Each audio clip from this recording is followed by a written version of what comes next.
in this country right now. 300. Jubilee done did it again. They did the Charlie Kirk one, and now they done did it again. Shapiro. A lot of HasanAbi heads in this one. Okay? Buckle in, folks. I haven't seen this in a minute, and ever since I said, I wonder what this is up to, he's been up to no good. He has been up to no good, folks. Thoughts on Jubilee being inherently reactionary? Why do you pay it any mind? Because this video literally has 1.5 million views in 7 hours. And it will probably get like 10 million views. And people will watch it and people will go, epic debate content. I love it. Epic ownage from Ben Shapiro. 100,000 minors. We have no idea where they are. Oh, that is nonsense. That is not nonsense. No, it is. They are not lost. They're released to their sponsors who have to go through background checks. You have no idea what you're talking about. They don't. You think 300,000 minors are lost in America? Are you crazy? I'm saying that. Why, hello there. I'm Ben Shapiro, and I'm co-founder of the Daily Wire and host of the Ben Shapiro Show. And today, I'm surrounded by 25 Kamala Harris supporters. My first claim is Kamala Harris's attempts to put DEI, diversity, equity, and inclusion at the center of her policies is destructive. This is so stupid. Like, really? That's the first thing you wanted to debate? Pathetic. Deeply unserious. Okay? What a deeply unserious man this is.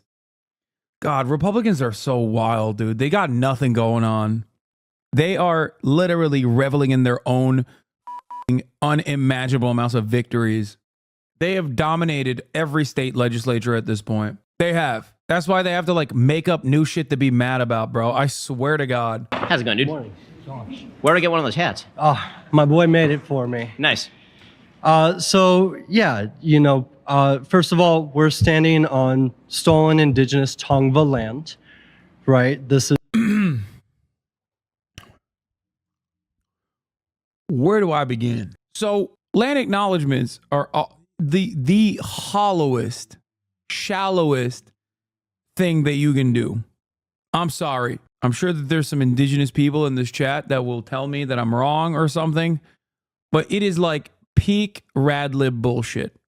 Okay? That's number one. And I'll give you an example. Imagine 25 years from now, an Israeli debating whatever the Ben Shapiro of Israel is at that moment. And he starts off this by saying, we are having this debate on stolen Palestinian land on top of what was once known as the Jabalia refugee camp. How does that make you feel?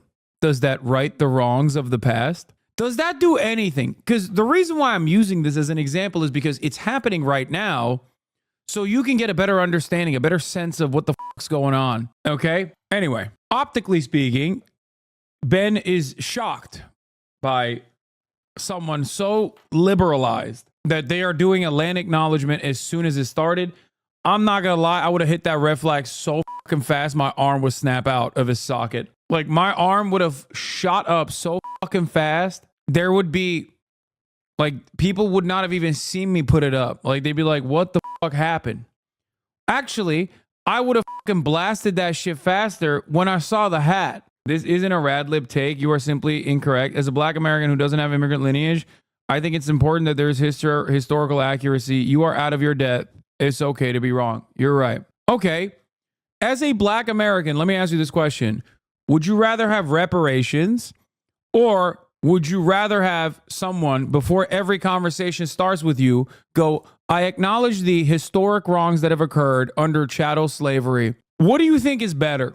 Why are they mutually exclusive? It's mutually exclusive because one is done at the behest of not doing the other. No land back, just land acknowledgements. That's it. It's literally it. It's fake concern that is hyper individualized, demonstrated by radlibs to be like, I'm fucking woke. That's all it is. You don't get land back, you get land acknowledgements. You don't get reparations, you get an acknowledgement of, does an acknowledgement precede action? Yeah, not in this situation, it does not. I'm not centering the wants and needs of my oppressor. The truth is important, and justice is a function of truth. Okay, just saying. Are you moving anytime soon? No, but Why? the fact of the matter is I'm born and raised California. We're talking about diversity, equity, and vision. We should. So why don't we you? Absolutely You should. could do it today, right now. Great. We should, but that's not my point here. The point is you're saying that diversity, equity, inclusion is destructive. Yes. Right. So when we look at this country... Or you don't get the land back, but we'll name a helicopter after you. Except, yeah, but like natives do love that shit. Like that is everything that I've seen. I know that there's the academic indigenous population, and then there's like the broader perspective of the indigenous population. And like, while the academic indigenous population might have an issue with like utilizing like former tribes that were ethnically cleansed or their weapons as in terms of like naming the American military's weapons, that from what I understand, the broader population loves that shit. Okay. And what you hear, especially in a community like this one, is going to be very different than like, it's also the same principle behind like using the term Indian rather than Native American. I don't do it because I'm white and I'm Turkish on top of that. So I'm not even like, fully, I mean, I'm a Turkish American, but like most Native Americans I talk to are, they say Indian. I won't, because I think it's still, you got to talk to your indigenous followers more. Okay. I think that my indigenous followers are in the minority overall, is what I'm saying. I don't think it's the same as like land acknowledgements, though. That is built off the backs of slavery and white supremacy, taking the lead, building the roots and foundations of everything that you know and believe today.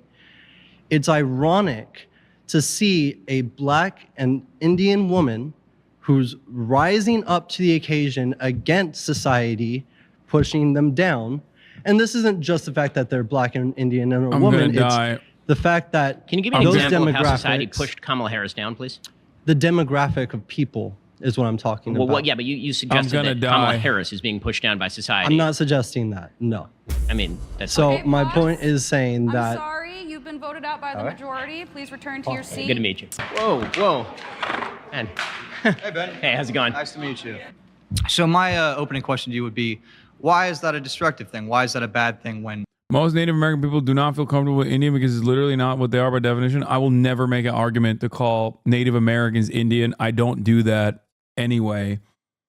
I feel like some of you guys are Canadian as well, where it's different in Canada in terms of fake altruistic land acknowledgements, but also in terms of like government subsidies or even like recognizing or being more cognizant of the harm that was done, while also simultaneously still in many meaningful systemic ways doing that harm.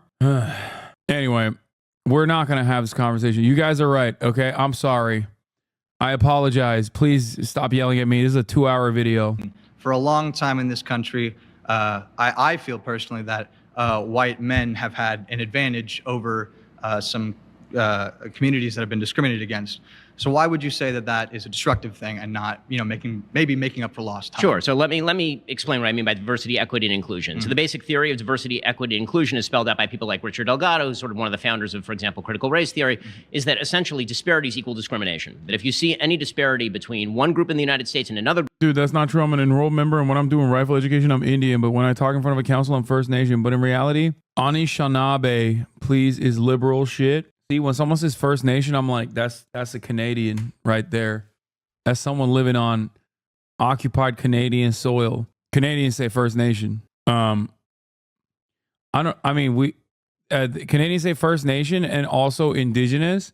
Guys, you misunderstood what I was saying, by the way. I wasn't saying that like I call Native Americans Indian or that you should say that or you should do that. That's not what I was saying at all. I explicitly am mentioning that I don't do that. I say Native American or I say Indigenous. I'm simply stating I'm in between Canadian soil and American occupied soil. I'm related to Canadians and American Ojibways. Anyway. Group in the United States, that is the result of some exterior discrimination. It is not the result of individuals within that group acting differently. It's not the result of cultural differences. It's not the result of aggregated differences within. And that to me is a failure of logic. It also is destructive in that it separates group from group, particularly in the United States, on the basis of race, which is not the best way of actually bringing Americans together or forming policy that is the best for all Americans. Do you think there's room for nuance, perhaps, though? Like, yeah, maybe not everybody, but there certainly has been a large sect of people that has had it harder because of the color of their skin or their sexuality or their gender identity. Could you acknowledge that maybe there's, a middle ground there where... I hate this. I don't care about this. Like, Kamala Harris' attempt to put DI at the center of her policies is destructive is so fucking stupid. She doesn't do that. As a matter of fact, it's one of the best things that she hasn't done. And DEI, in the way that Ben understands it or Ben uses it, is a substitute for like what it actually isn't anyway. Like, he wants to say identity politics. Just say identity politics, which Kamala Harris doesn't do anyway. I hate this argument. I hate this entire conversation. It's so fucking stupid. It's so unproductive. Okay? Yeah, her only DEI is she putting a Republican in her cabinet. Exactly. It's just like, I wanna even skip this topic, even though they spent 22 fucking minutes on it. Jesus Christ. I'm certain that this will also be a false premise. Kamala Harris's extreme pro-abortion stance is morally indefensible. Let's go. This is good. Now we're getting to the good shit. Fuck this DEI nonsense, okay? Dean does really good on it. Oh, I heard she ate, by the way. That's the HasanAbi head. She was at the fucking USC meetup. Yeah, like a jackrabbit. Thank you, guys. I appreciate that. I want to see what she says. Nice to meet you. Nice to meet you, too. So, I kind of want to shift the conversation about DEI a little bit away Hasan, from that's what I culture, 'cause wanted to don't know say, if but my that's legs are necessary. short and I couldn't reach the chair. No, these Jubilee videos are like almost entirely comprised of HasanAbi heads now. I don't know if it's because I watched too many fucking Jubilee videos and you guys were like, oh, I want to be on it. Okay. Or what happened, but like so many of you motherfuckers go on these videos now. Like a helpful conversation to have. And I really want to talk more about representation. So 1 in 5 Americans currently is Hispanic. This country, like it or not, is not a homogenous country. We are a very diverse country. Mm-hmm. Do you not think that our legislators should be representative of the overall population? I don't see a way that you can have a quote-unquote representative legislature with 435 members of Congress in a country of 340 million people, because you can divvy that up however you want. It's not by race. You could do it by sex. You could do it by gender. You could do it by sexual orientation. How exactly do you decide what is quote-unquote the representative group? And also, I don't believe that individuals ought to be represented based. Here's how you do it. Fucking abolish gerrymandering and stop redistricting. That's literally one of the easiest ways you could do that. Okay? Number one, why is it that black and brown people are always seemingly not in areas where they are statistically viable to make a change in terms of who they vote for? Why do they all get shoved into one fucking district and then the remainder is like packaged into multiple other districts where they cannot actually swing an election? Perhaps that's one of those ways that the, demographic representation does not play itself out in Congress. Now, of course, Ben knows that, right? Ben knows that already. He knows that shit. He is taking that shit for granted. This is something that I need you guys to understand. Ben is very good at taking advantage of the oppressive structures that we all take for granted. We don't even think about it, okay? That's it. That's how he does it. He can always point to, how difficult would this be? Hoping that the other person on the other side doesn't know enough to be like, well, one way that this doesn't play itself out is obviously through redistricting, which to Ben, he would immediately go, well, Democrats do it too. And it's like, okay, that's fine. Democrats shouldn't be able to do it either. You know what I mean? On group identity. So, for example, I'm Jewish. Jews are actually overrepresented in Congress. I don't think that we ought to decide exactly how many people in Congress are Jewish based on the Jewish population of the country. I think that's actually a pretty silly way to do representation. Well, we don't have to do it systematically, but fundamentally, there is an issue with the fact that we are not fully represented. Like, the entire population is not represented. I mean, we have that's not never true. had a black female president. I still have to pay taxes. We've never had a the Jewish whole president. Who concept is cares? no taxation without. Well, we have had a white male president. We've had like 45 of them. Whether Jews count as white or not has been sort of an object of debate for quite a while. Jay, you do. We do. Okay. You do. So, I mean, it depends according to whom. And that's a pretty recent. Ben, you can't be constantly talking about America as a Judeo-Christian nation and then be like, Jews are not considered white. Like, come on, dude. Come on, dude. Come on, dude. What happened? America used to be a Christian nation. Now, everybody says it's a Judeo-Christian nation. No, you're white. I'm white. You're white. Get the fuck out of here. Development. Okay, so Basically, everyone. It's a religion. Judaism. Do you is also not ethnicity. agree that you were a white man? I mean, I think that it depends on the context in which you're discussing. That's a great question. She'd be like, can you honest to God say that you're a POC right now? That's a great question. Be like, Ben, can you tell us, are you a person of color? it. So what are you, Ben? Are you not a white guy? I mean, I'm a man of Jewish ethnicity, which is sometimes grouped with white and sometimes not. I mean, that's the more accurate way to put it. But oh my gosh, she put Ben on the back foot. Let's go. Let's go. Oh, okay. That's good. Oh, that's good. when what we're else would talking you be about grouped with? Jews who are No, don't flag her. Don't fucking flag her. She's slaying. which is an ethnicity. I mean, So yeah. you're not white at all. I mean, again, it depends who's doing the grouping and how. I've seen Jews grouped with white and Jews grouped with not white. Are we just pretending that doesn't exist? That's a reality. However, as far as your generalized point, which is that we are supposed to identify people by group identity, that if we don't have a black female president, somehow black females have not been represented. So Barack Obama was in no way representative of black females because he's not a female. No, He's he black. was. He was representative, So but he was that's half the point. representative. How do you do the math on this? And why? You shouldn't do the math on it completely statistically, but the fact You shouldn't is do the math there's on it at all. You should clearly treat people as individuals. underrepresented. You should treat people as individuals. Well, if you don't even want Kamala Harris to attempt to create DEI initiatives in office, then there isn't even going to be a conversation about it. I mean, I don't think there ought to be a conversation about why we ought to be represented by race or by sex. I think that we are each individual people with individual ideas. And if that person represents my ideas, I don't care what sex, race, or sexual orientation they are. I mean, Sorry, Vid, talking about vets and how no one cares about them as a vet. This is true. I wasn't even in combat, and even now I kind of feel shame to say I'm in the military. And there are definitely hogs in there, and I felt very outcasted being black and an avid viewer of you, lol. God damn, dude. My fucking fan channels work so goddamn fast. It's crazy. That's crazy. Like, I said that not even 5 hours ago. Okay? And there's plenty of other people like you in here. Also, I mean, it's fine. Don't be ashamed of your past experiences as long as you're, like I said, you are not who you used to be. Okay? That is crazy, dude. You know who works harder than the fucking American military? The HasanAbi Clips Industrial Complex. Okay? They are working harder than the goddamn Marine Corps, let me tell you. Okay? That's crazy. They were like, they cracked their knuckles and they waited for that shit to be over so they could fucking blast it. to an extent, yes. No, but entirely. there is an issue with the lack of empathy in office. We need to be able to empathize and legislate for the people that are living in this country. I was not Do you aware, not believe that? I was not aware that empathy is relegated to particular race solidarity.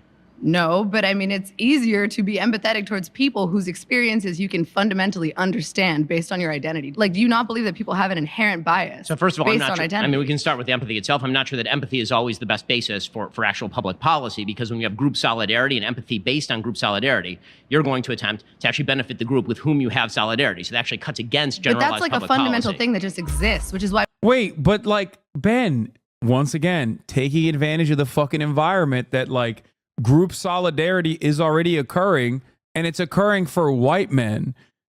But once again, that's just how things are. So if you're a conservative, you can always just point to how things are and then go, what are you going to do? It's common sense. The advantages are so fucking firmly on your side. If you want to do commentary on the conservative side, it's crazy. You could just like literally point to how things are and just go, it's good, and we need more of it. And if it's bad, it's because it's not going the way that it should be. We should do more of it. We should always go back to a time when it was good. Why we need representation in government. Okay, cute. Thank you.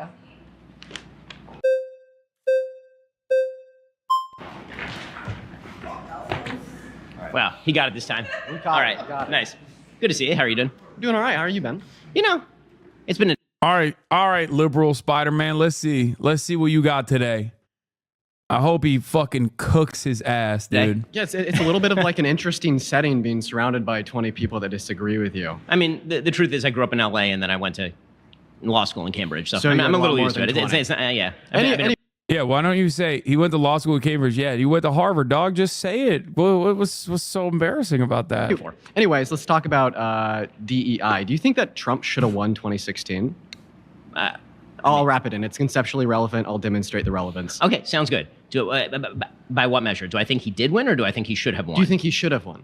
I mean, yes, I'm happy that he won. If the question is, am I happy that he won? I'm happy that he won. Okay. Well, I'd say that Trump won 2016 because... By the way, I did not vote for either candidate in 2016. That's a decision made in retrospect. Awesome. So I think that Trump won 2016 because of a modality of DEI.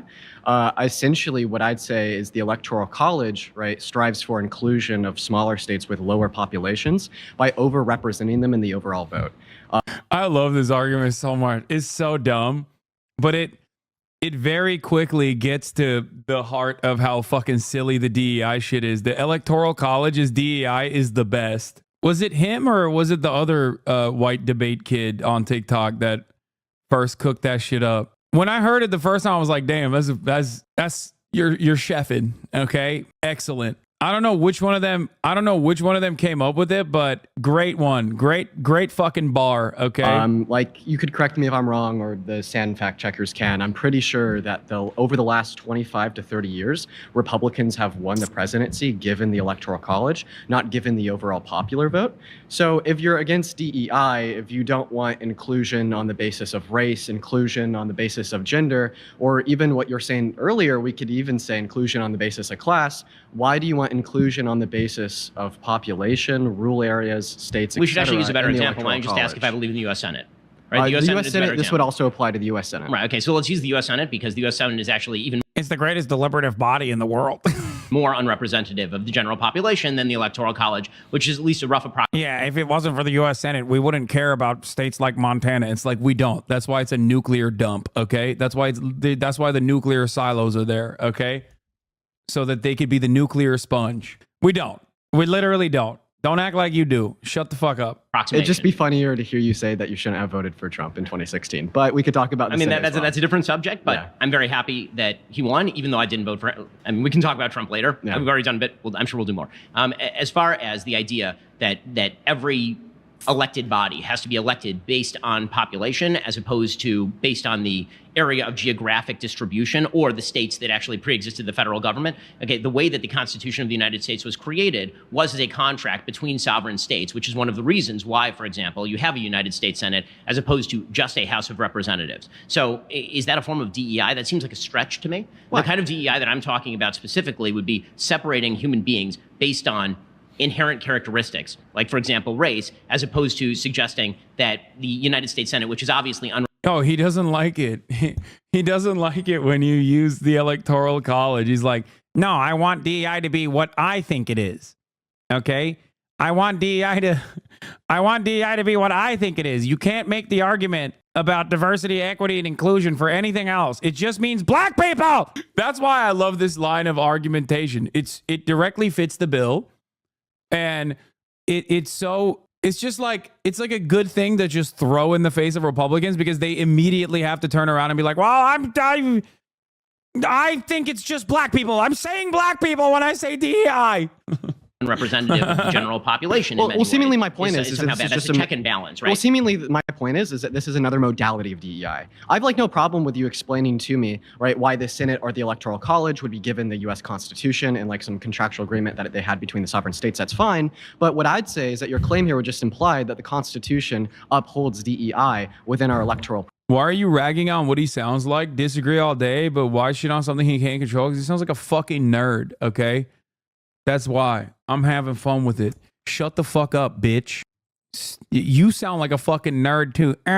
Excuse me, that's an ad hominem. Shut up, bitch. We're having fun with it. We're watching a fucking silly ass Jubilee video, okay? He's a fucking ginormous piece of shit. You understand? Virtually every single thing that comes out of his mouth is bile. I'm sorry that it hurts your little fifis because Ben Shapiro might not hear you making a nerd voice when talking about him, but your friend who is a nerd will.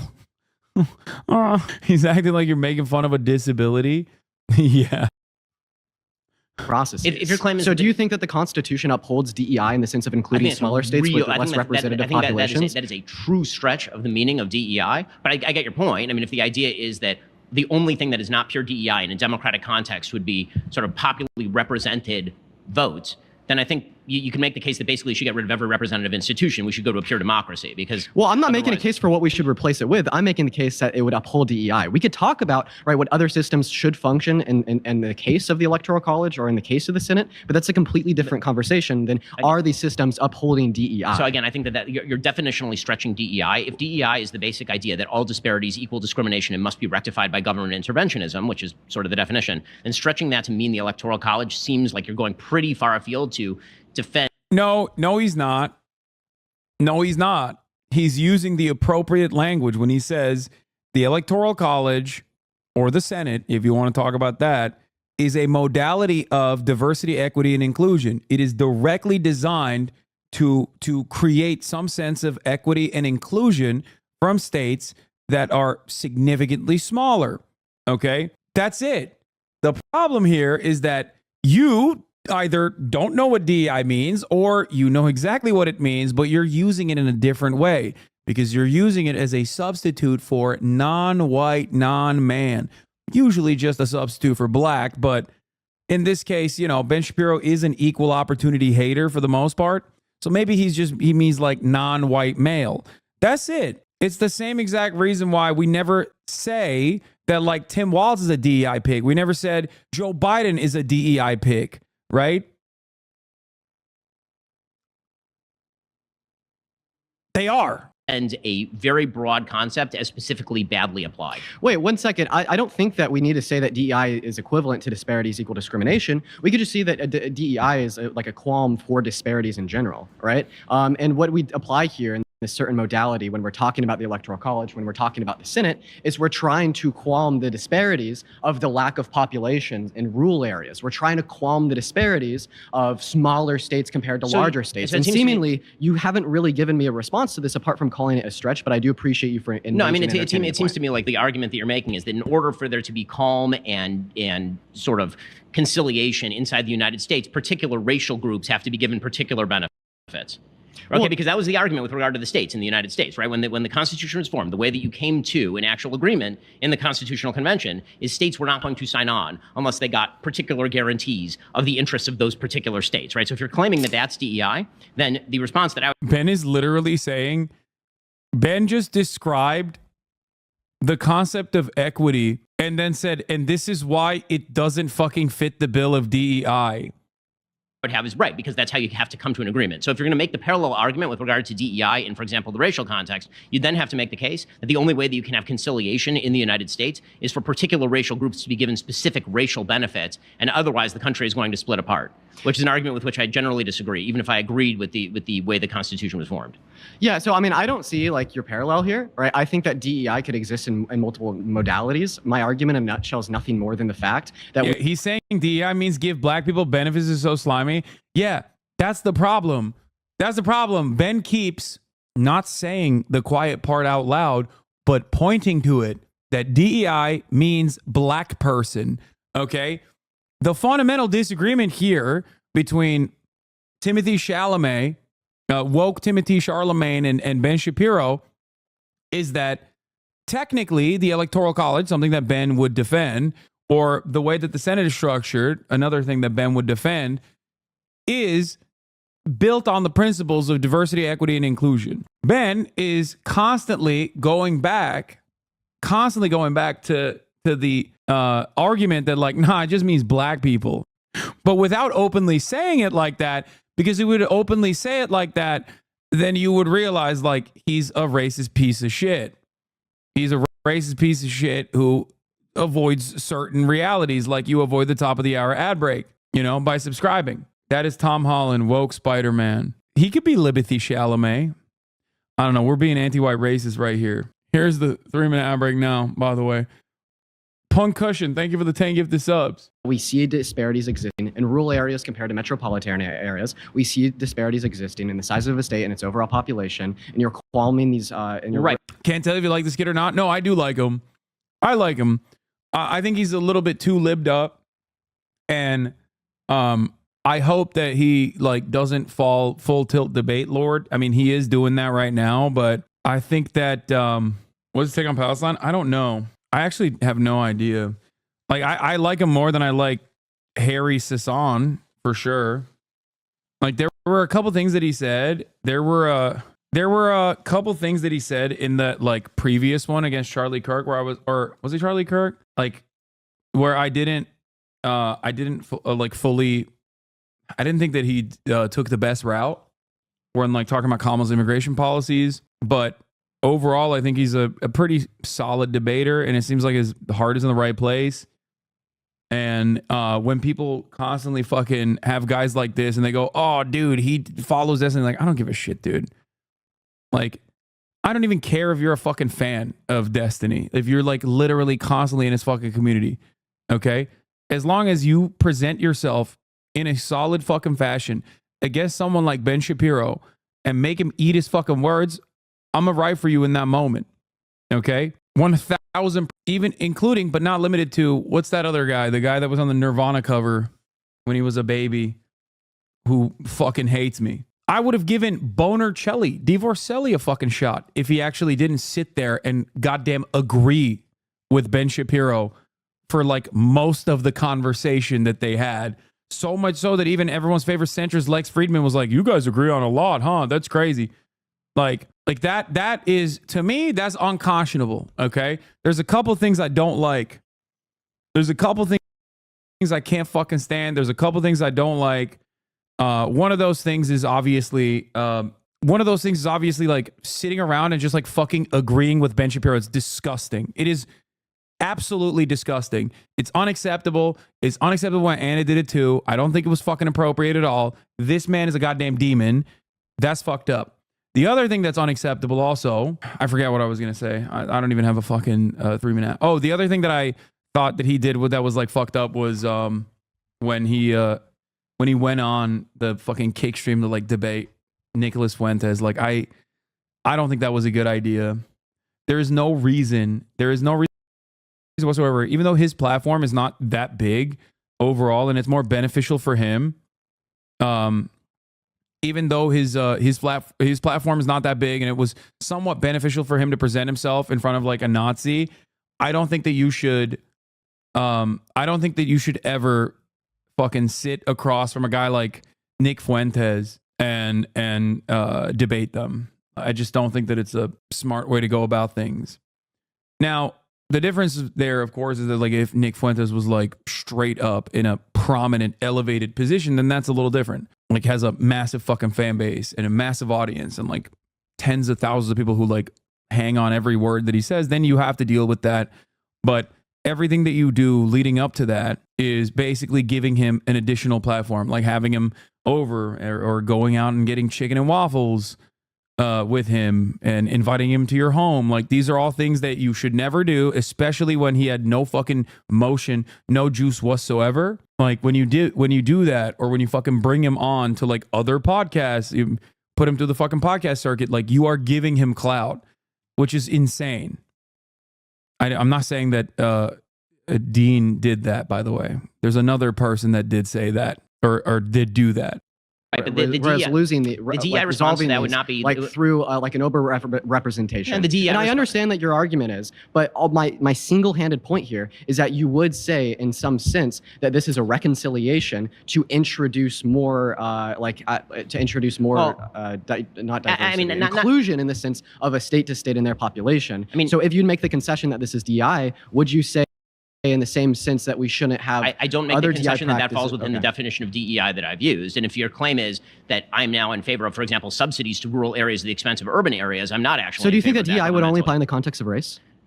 No, it could apply in the context of class. It could apply. Okay, in if the it could apply in the context of race, identity. class, and identity, why can't it apply in the context of a state's population and their representation in our government? I mean, if they were to receive special bennies at the expense of other members of the population, They on the basis are. of state They are.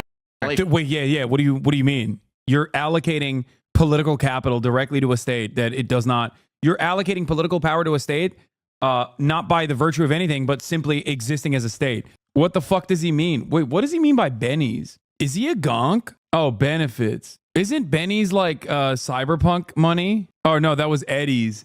And One Piece currency is berries. So I guess no one has. There isn't. What the fuck did you say? Gonk. Is he a gonk or a choom? No choom, it's Eddie's. A lot of you are a bunch of corpo gonks, dude. You don't know what real choom. You don't know what a real choom sounds like. I'm speaking cyberpunk speak.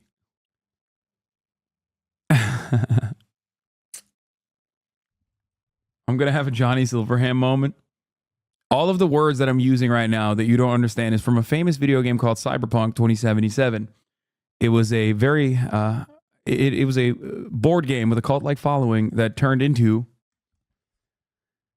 a fantastic video game that I very much enjoyed with a immersive, massive environment set in a future libertarian dystopia by CD Projekt Red.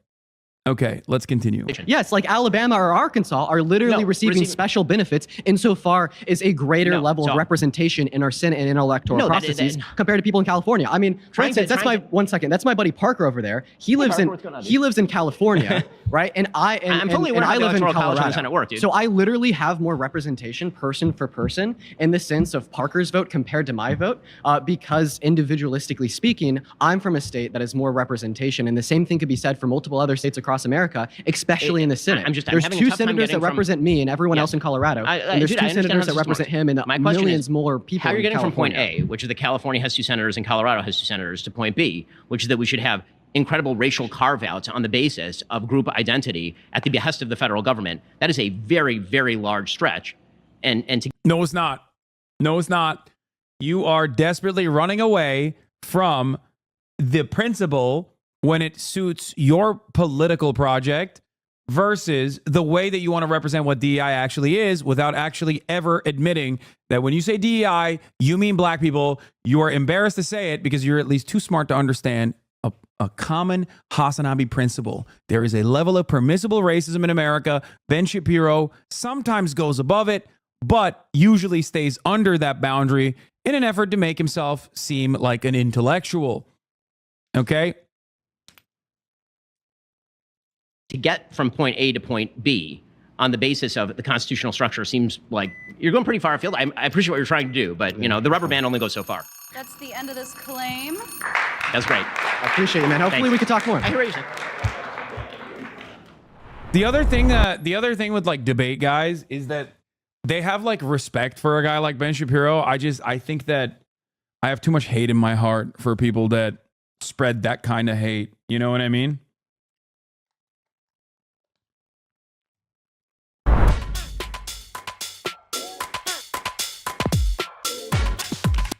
Next claim is that Kamala Harris's extreme pro-abortion stance is morally indefensible.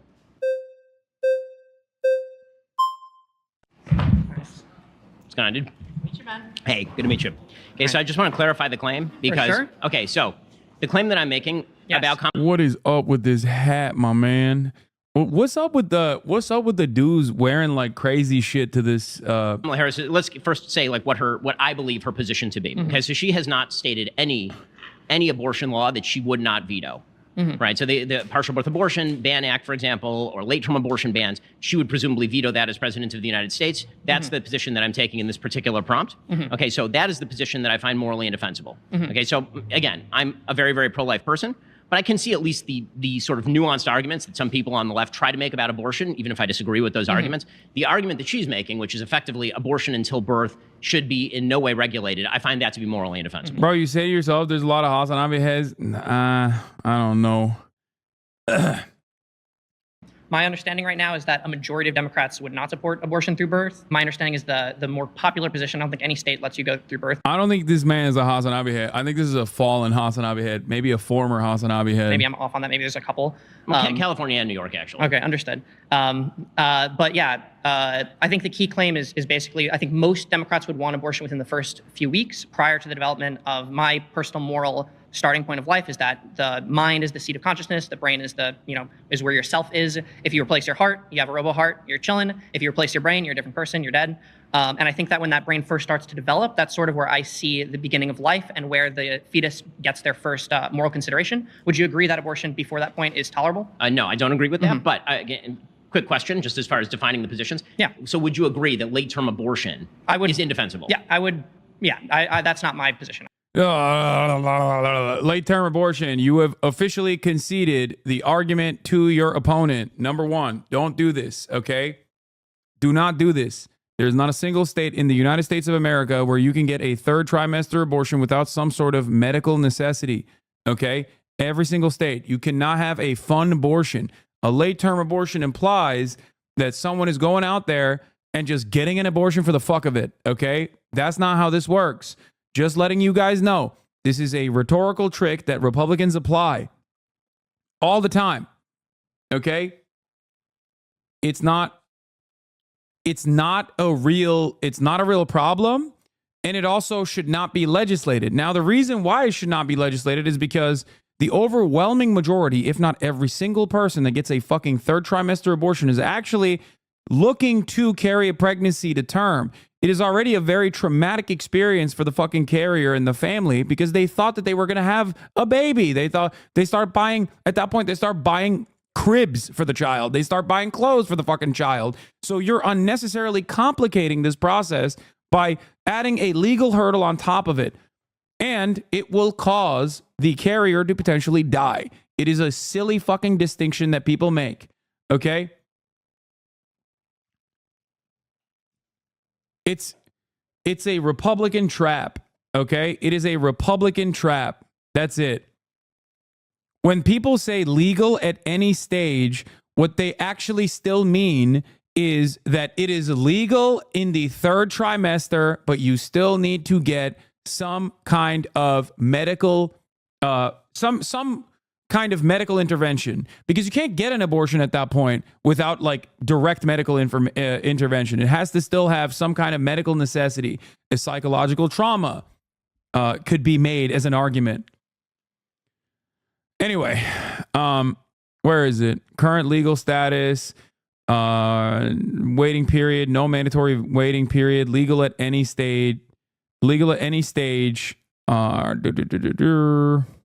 Alaska does not require a minor to notify a parent. In September, Alaska Superior Court judge struck down the requirement that only licensed physicians provide abortions, meaning the procedure can now be legally performed by nurse practitioners. Why is it legal at all stages of pregnancy? Number of abortion clinics in the state decreased by 1% going from state faced the risk of unintended pregnancy, abortion rights. Women from the state participated in marches supporting abortion rights, Stop the Bans movement.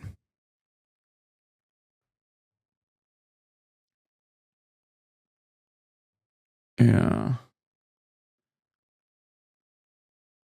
If the woman really didn't want the baby, don't you think they would have aborted it earlier? Exactly.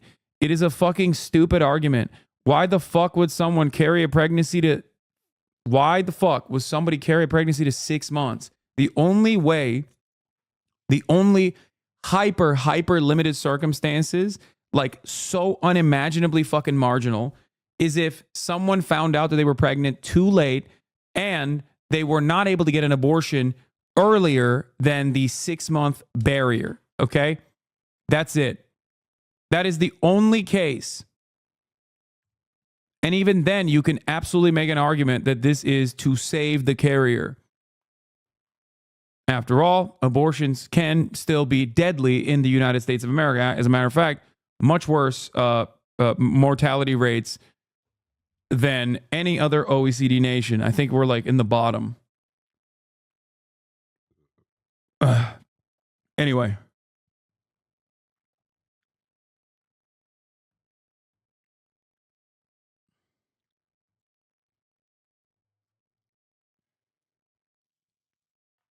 child, yeah.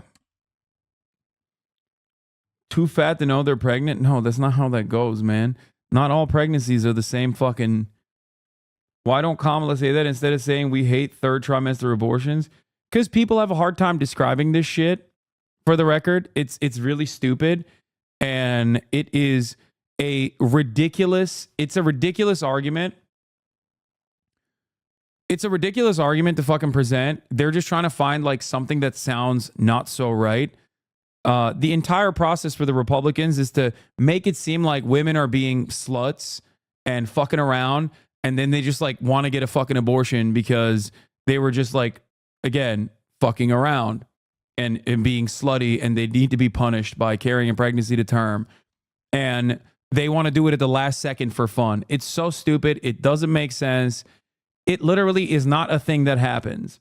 And adding an unnecessary legal hurdle in front of it will only prevent people who literally need to get that abortion. The overwhelming majority, if not like maybe there's like one person, okay, that was like, I want to get a fucking abortion for fun in the third trimester because I wanted to see what it's like to carry a pregnancy almost to term. There could be one person in the fucking history of the United States.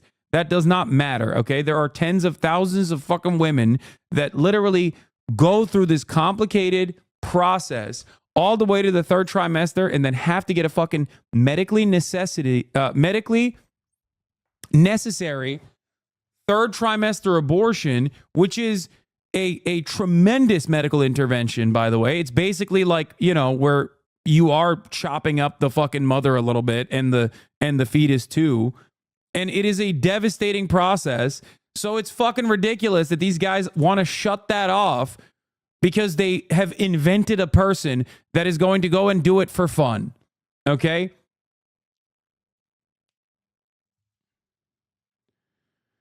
Arizona is legal up to the 15th week of pregnancy. Patients must meet a physician at least 24 hours before the procedure, and a licensed physician must perform the procedure. Minors under the age of 18 must receive parental consent. Total abortion ban was passed in Arizona territory. That was a famous one. Anyway.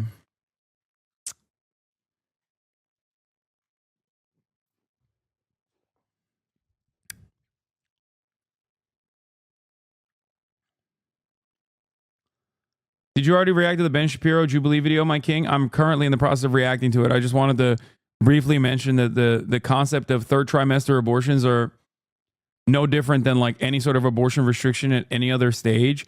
Once people realize that it's fucking stupid, once people realize that framing is fucking stupid, you can have a better, more productive conversation. Okay, so you actually agree with me on the prompt. Okay, so now we get into the broader abortion conversation. That's fine. Mm-hmm. I mean, no worries. That's totally cool. So yes, no. Do you feel like a majority of Democrats support through like the moment before birth? A majority of Democrats have not supported any abortion legislation on the federal level in my entire lifetime, nor do I suppose that they will. So if there were to be a consensus 15-week abortion ban, for example, which is about the status in Europe, I would assume that virtually all Democrats would vote against that 15-week abortion ban. Mm-hmm. So well, you know, I may agree with your more moderate position, or at least use that as a starting point. Mm-hmm. That is certainly not where the Democratic Party historically has been, nor is it where the Democratic Party is right now. Awesome, understood. And just to understand where you begin your moral consideration for a fetus. Oh, where I consider? Yeah.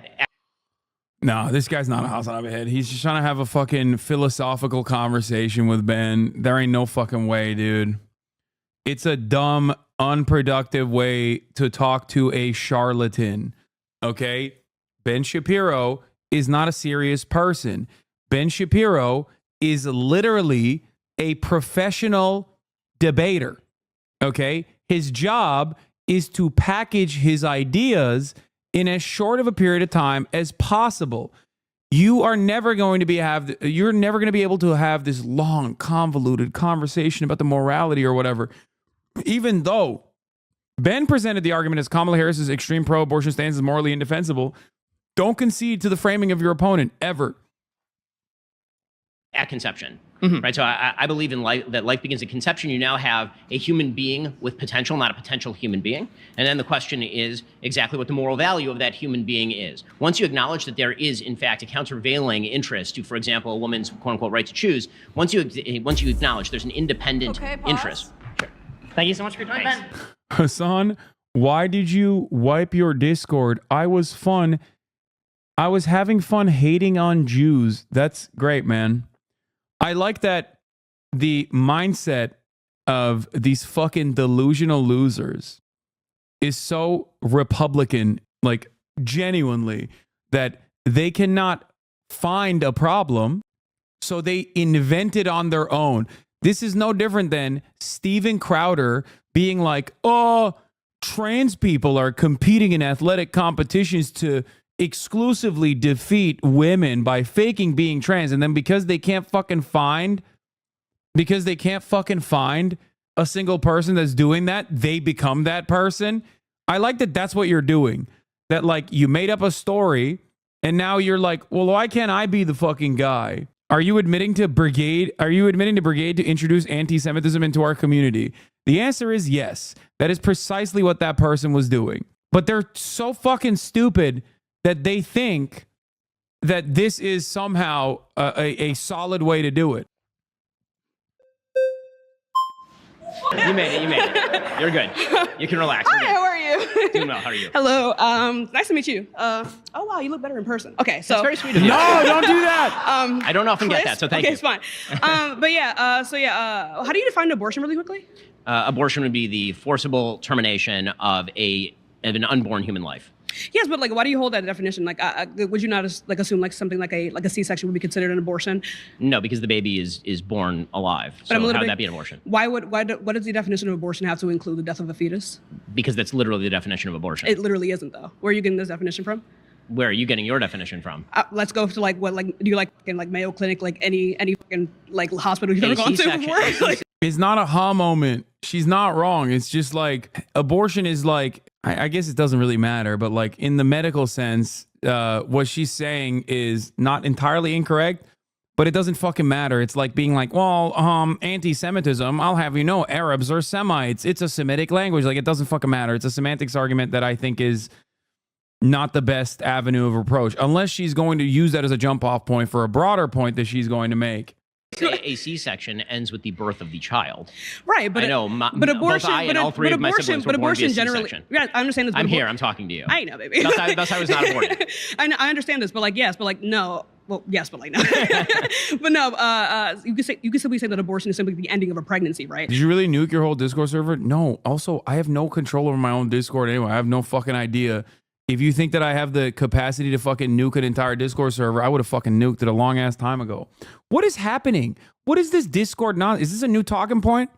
Is that what's going on?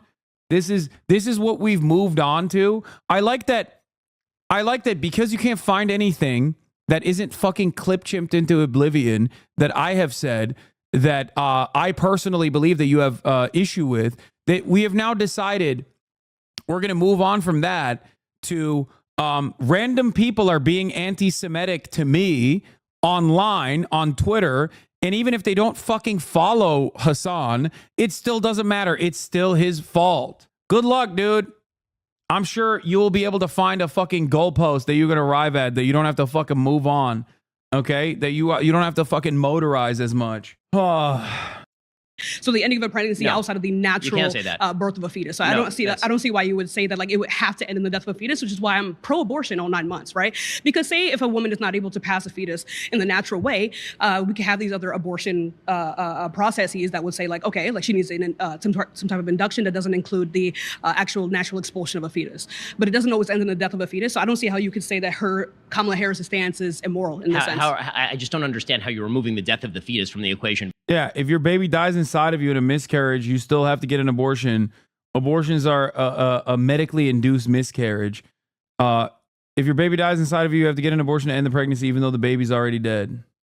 About abortion. That's literally the entire moral issue. You and I would not even be arguing if we were talking about C-sections or about natural birth. But it seems like at its core, though, we disagree on what the inherent definition of abortion is. You could leave away. We could very easily solve this. Let's just not talk about the word abortion. Let's talk about the forcible termination of a baby. Okay. So then, what do you value in the fetus then?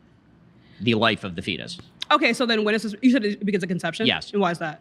Because that is... Okay, this has been 2 debates, like 2 debaters so far, and I feel like they haven't been able to... They really think you have They really think you know how to do anything in your Discord? Okay, why are you guys making fun of me? Yeah, I don't know how to do it. Okay, suck my dick. Shut up, bitch. It's literally the biological definition of when an independent life Yes, begins. but like, why does it have moral value? It has moral value because We wipe the Discord every year to keep things manageable. It's also funny they keep saying we're anti-Semitic in this Discord when we literally nuke their account from the server as soon as someone says anything anti-Semitic. Yeah, I know. It's not something that is acceptable in this fucking community. It never has been, and it never will be. You can fucking cry about it all day, every day. Okay, suck my fucking dick. because that's literally the biological definition of when a human life begins. Right, but like, why does that have moral value though? Okay, why does any life have moral value? I would value sentience. But why? Right, because Based on what? This is simply what we value, like you and I value. Like, is it okay to like unplug like a brain dead patient, for example? I mean, the question is whether it's okay to unplug a brain dead patient. Actually, quite a controversial one in sort of religious circles. Mm-hmm. But as far as why, I'm just wondering if somebody's in a coma and you know they're going to wake up. Do you have the right to unplug them? Coma's not brain dead though. We know that there's future sentience there. Like it would be like a matter of like a construct of like past, future. Like past, present, or future sentience. But like a person in a coma has. I agree, and guess what? Fetuses also have guaranteed future sentience. Well, no, because you're only valuing. Oh my God. Why are we doing this? Guys, you can literally be fucking pro-life in your own mind and still be pro-choice. Okay. Why? One must ask the question, why? Many Americans are. How is that possible? It's because being pro-choice is saying that the government should not interfere in this medical intervention. That should be kept between a patient and their medical professional. What the fuck is this conversation? You might have a disagreement with people taking diabetes medication.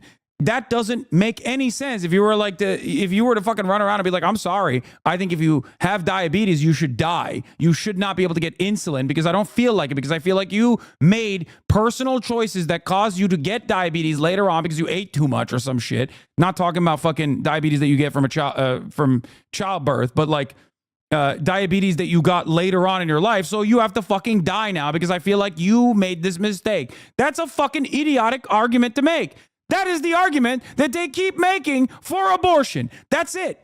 That's it. That is the only thing you need to talk about. How can we regulate this? Okay?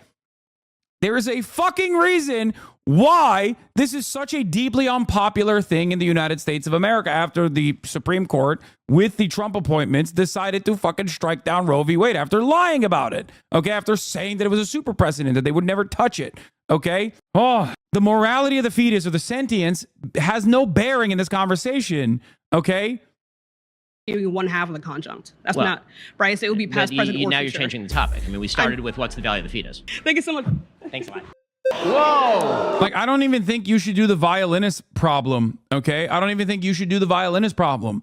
There is no reason to have long, convoluted, philosophical arguments, especially with the likes of Ben Shapiro, okay? No, you shouldn't even make the violinist argument, okay? You shouldn't, because it doesn't fucking matter. It doesn't matter. It doesn't matter that it's like you are ridding your body of a parasite. You're going to, optically speaking, people are not going to like the argument that you're making if you start referring to a fetus as a parasite.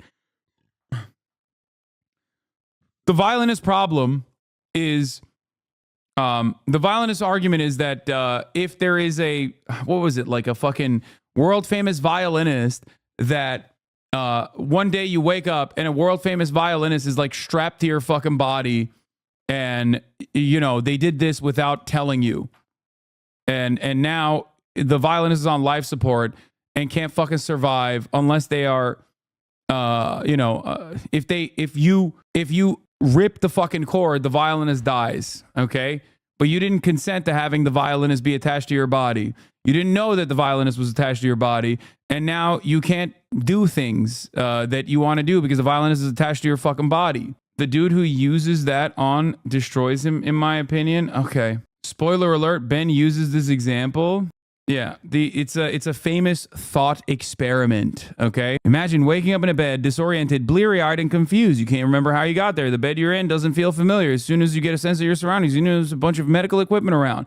You notice plugs and tubes coming out of your body. You realize you're back-to-back with another person.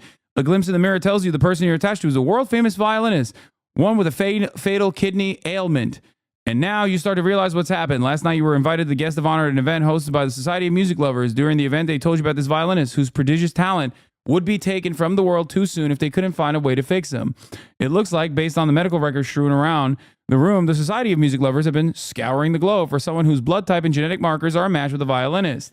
A doctor enters the room looking distressed. She informs you the Society of Music Lovers drugged and kidnapped you and had your circulatory system hooked up to the violinist. Do you have the right to unplug? The answer is yes, but I just still think it's a fucking long and convoluted conversation to have with the likes of Ben Shapiro, especially because the morality of abortion is completely negligible in this situation. The sentience, what it means to be, what stage are we considering a life to be life?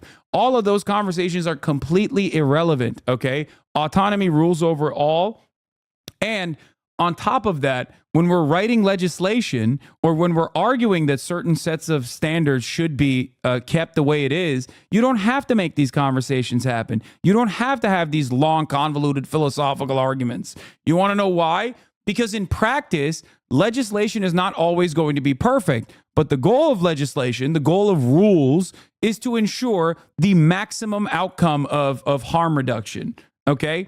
When you start making rules about like what kind of abortion should be stopped, you all of a sudden, and I gave you this example in the fucking third trimester situation, you all of a sudden start creating unnecessary complications that end up hurting real existing alive people. Okay? And that's unacceptable. It's supposed to be completely unacceptable. Yeah. If a hospital's on fire, would you rather save a week-old baby or a freezer full of fertilized eggs? But that's also an intellectual trapping. The reason why I say that is because you look like a fucking idiot if you say the fertilized eggs.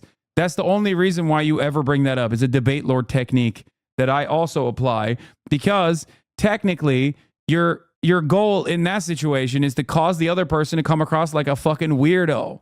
If they say fertilized eggs, then they're a fucking weirdo. Most people are going to look at that and be like, you're a weirdo. No one would do that. That's the reason why you apply that argument. You know what?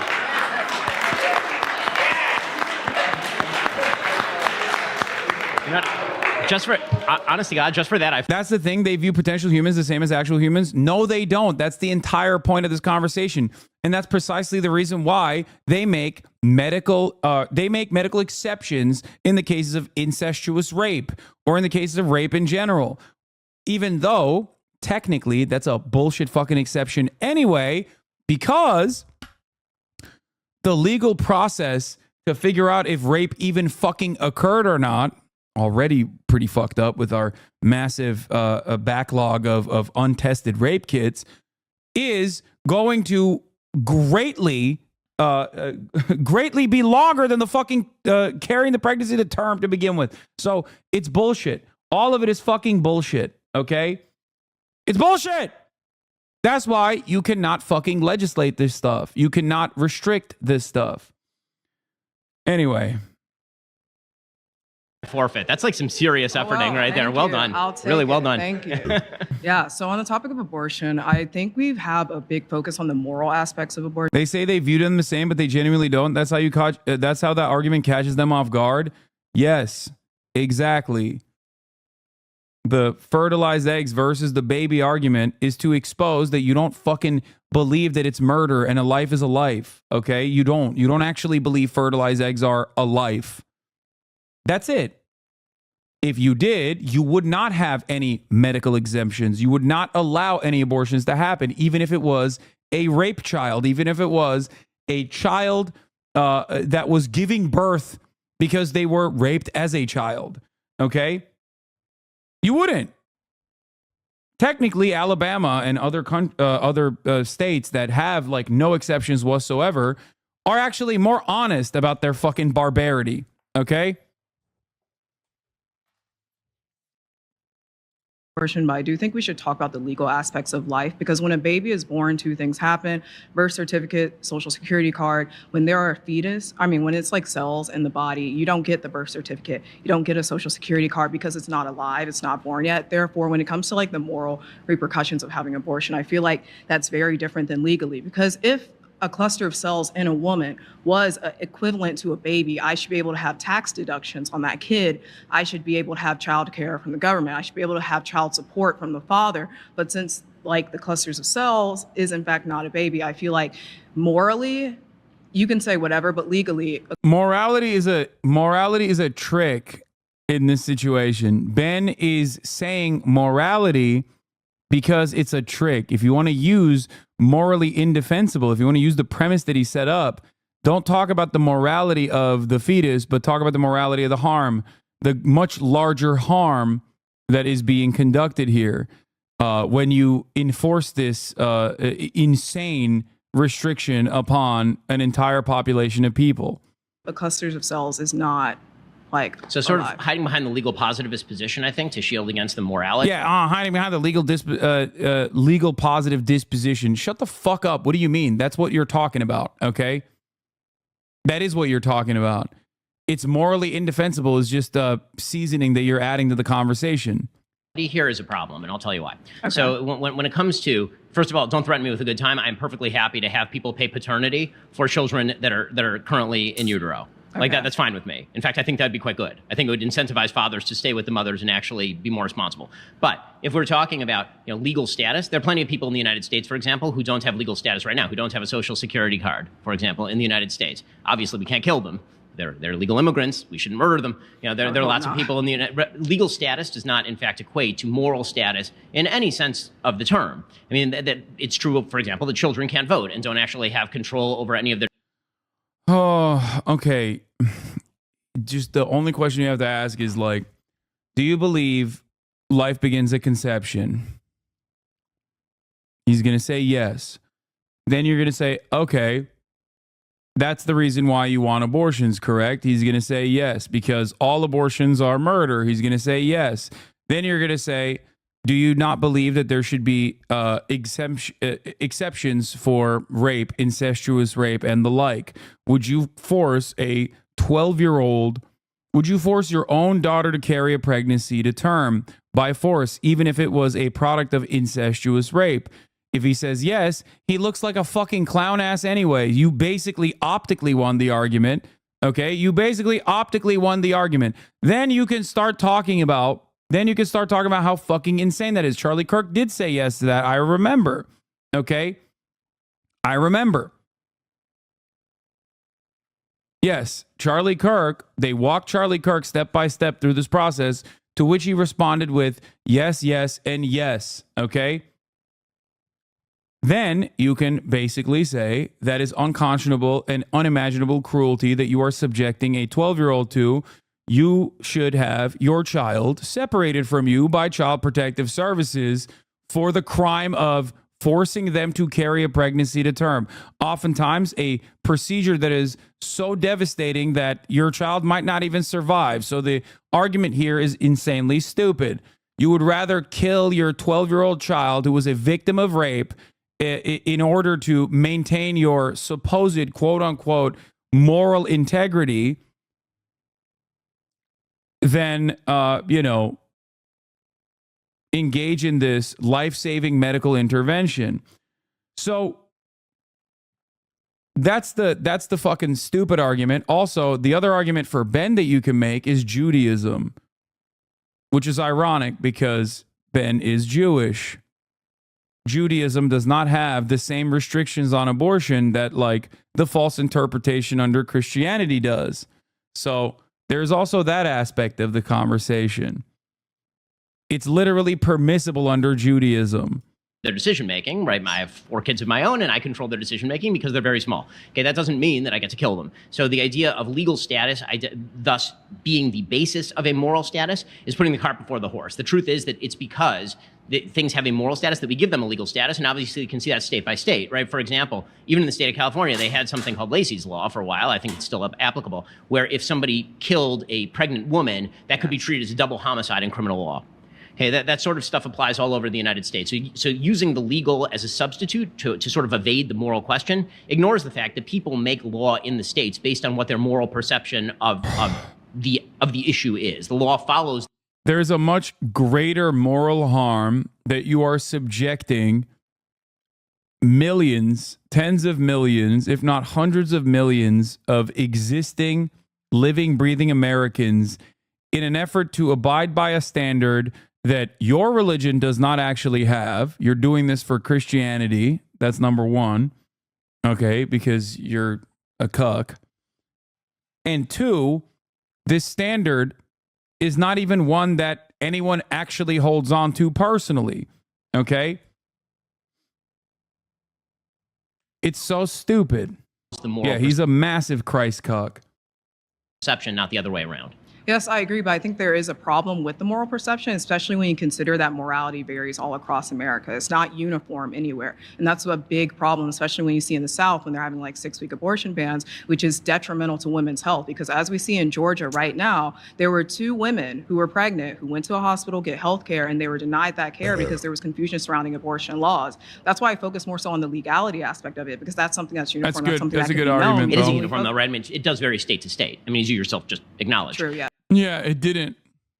Before, there was a very famous Supreme Court decision that made it so that there was at least like a bottom that you couldn't go under, you know?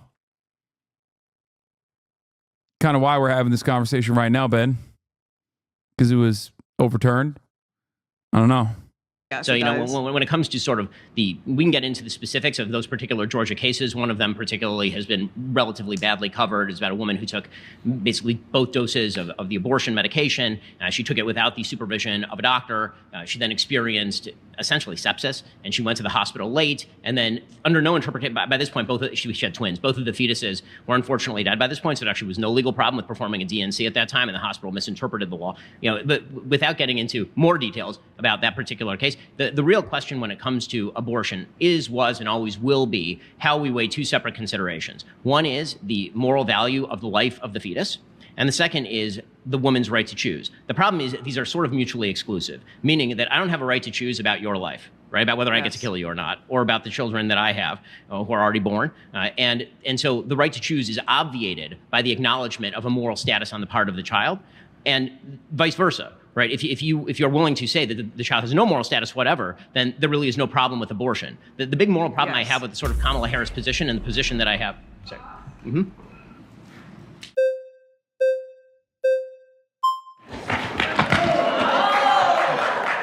I think I got the judges over here. All right. Hey, nice to meet you, Ben. Plus, I'll see you again later, dude. All right. Yeah. Nice to meet you. Nice to Hey, meet Cam. Hey, appreciate you being here and having an open discussion. Yeah, you bet. It's fun. Let's say that just hypothetically, right? Baby's born. Mm-hmm. Baby, mama can't. It's me, Olalade in LA. What is happening?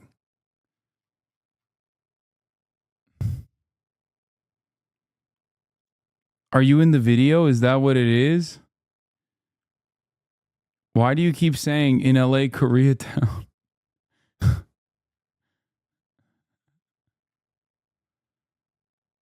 Feed the baby.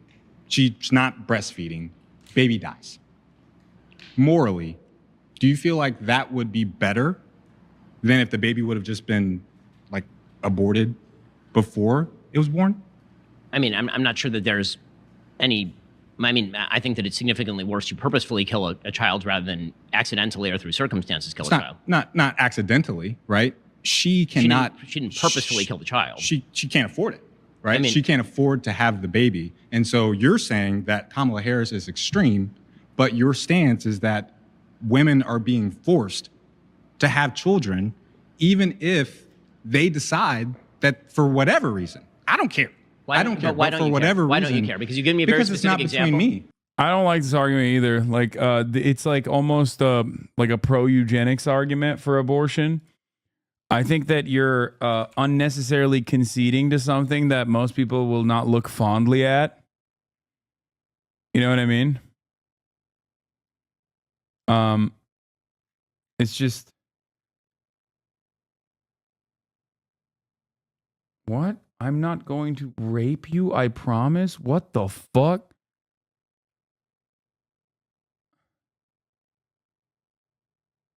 Okay. Olalade in LA and Koreatown is fucking insane. All right. What the fuck is going on, dude? Because it is not between me. Right, but it is between that mom, her health, her relationship with whoever she believes in. It is not on me. Here's sort of the problem. You're extrapolating from a very emotionally laden example to everything.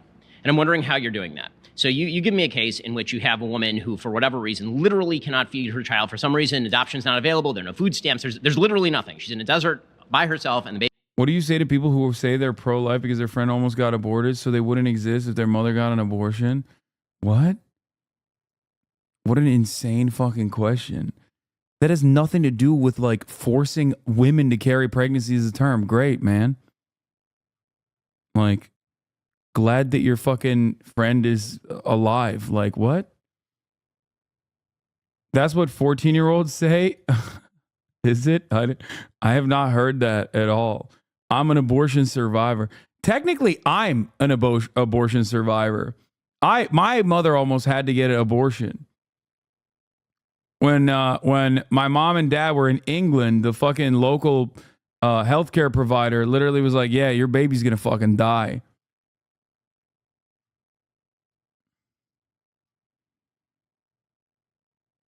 Yeah. And you know what I think about that? If they would have aborted me at the time, who gives a shit? You know, I wouldn't be alive. Okay, well, whatever. I'm pro-life now, sorry. Man, that's so dumb. This is a dumb argument. Okay, yeah, the NHS almost killed me. If you were born British, would you have preferred to get aborted? Yes. Baby's going to die. Is that abortion equivalent to a woman who decides to, you know, because she doesn't want the baby for economic reasons or because it's going to crimp her lifestyle, like whatever, you said you don't care about the reason at all. That's your words, not mine. So she's 15 weeks pregnant. She wants to kill it. That's the same. Why? You're asking me why it's the same. I'm asking you why isn't it the same? Why is a baby who I think it's pretty self-evidently the same, not the same. Can't be born say that if she doesn't want to, if she says that I can't economically afford this child. That's like somebody going and saying, I can't economically afford this car, and the car salesperson still taking them on a test drive. Like, what's the point if they've already told you that they are not going to be able to economically afford it unless you give them, like you said, okay, what about abortion? Well, there's how many people being adopted right now today? All right, should we kill them or what? I'm not saying we should kill them. I'm just saying that should we wait at least until would have been better if they were dead? Those people. You tell me. No, you tell me. You're the one who's suggesting that's a matter of moral apathy, whether those kids were born or not. I don't think so. So if kids are in foster care are not being treated well, they're being abused. They're not being fed. That is a horrific problem, yes. They're being locked. Oh my God. Where is this argument going? I have to skip it. I'm skipping this. Is that well, okay, we're going to take this chair. Look at that. Hey, Ben. Like a bro, my friend. All right. How's it going? Let's break open first question, can men get pregnant? Men cannot get pregnant. Okay. Awesome. So definitionally. Definitionally, okay. Do men experience SA, sexual assault? Sure. TikTok immediately. Got it. What about the existence of trans men? What about the existence? Do you mean women who believe that they are men? What are we talking about here? Women experiencing gender dysphoria? So my other question is, do you benefit from white supremacy in any way, shape, or form? What? I'm going to need more specifics on what you mean by white supremacy. Here, let me give it to you then. Sure, please. So I'm a transgender man. Okay. I've experienced SA. Okay. And abortion rights affect me directly. So if we're talking about the American dream that you live, why don't I have access to that? He's cooking because there's no legislation, in the history of America, that legislates a man's body. So why does mine have to be legislated? I've got a vagina. I'm not interested in... Yo, dude, trans men are the best. They just break conservative brains so hard. They're like, I think transphobes are so lasered in on trans women that they forget that like trans men even exist, right? So when that reality hits them right in the fucking face, they're like, what?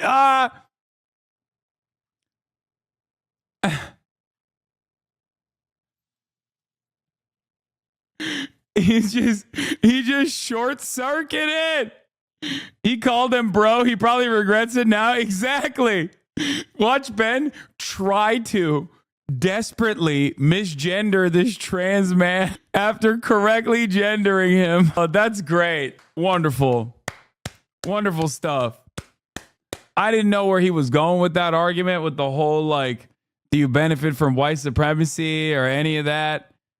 But Mr. We Can Always Tell. Oh, that's so good. What your genitalia are. Clearly you are. I mean, it's all over everything you make, buddy. I'm sorry. I hate to say it to you, but I think you can read on my face that I radically am not. I think you can read on my face that I radically am not. When we're talking He's like, I'm grossed out by you, I promise. about abortion. No, I don't. I mean, you can present it here, but in most of the content that you have, you attack my community constantly. And you don't even realize guys like me exist who actually share a lot of similarities to you and everything, because I'm a married man of 20 years. I've got a wife. I recognize that you exist. I disagree with your claim so that you are a male. if I was sexually assaulted, right, and I didn't have access to that abortion care, do you believe that I should have carried that child to term because I was sexually assaulted? I mean, no, I just want to make sure that that's what you believe.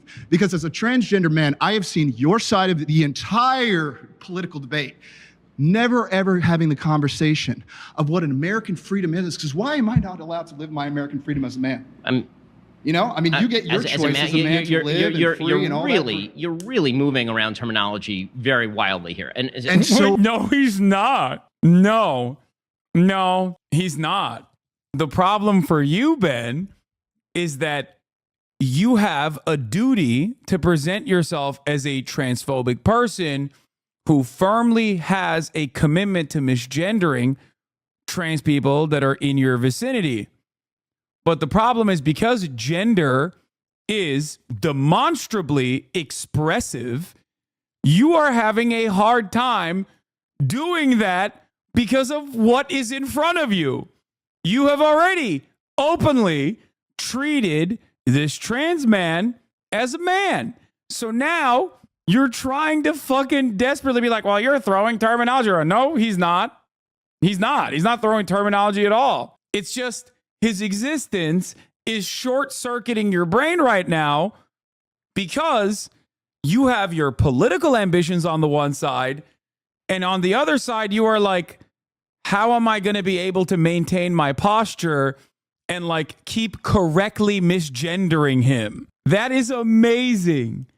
Oh my God. Oh my God. That's fantastic. This is fantastic. Awesome. Or you, because that's the tactics you play in your game. And you've done it the entire time. You've jumped from one subject to the next. You speak so fast, and I know how you work. So how does it feel to have it in your face? Oh, well, I mean... Because I'm sick and tired of...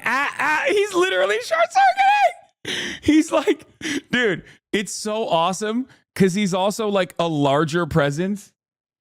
Like oh God. Oh, this is so perfect. Oh my God. I never in a million years, I used to pray for times like this. Oh my God. Oh, pack watch bozo. Holy shit. This is like the fucking, the Ben Shapiro tweet that I made like a couple years back, being like, dude, obviously gender is not as rigid a binary as you fucking claim it is, because you don't even fit the fucking mold.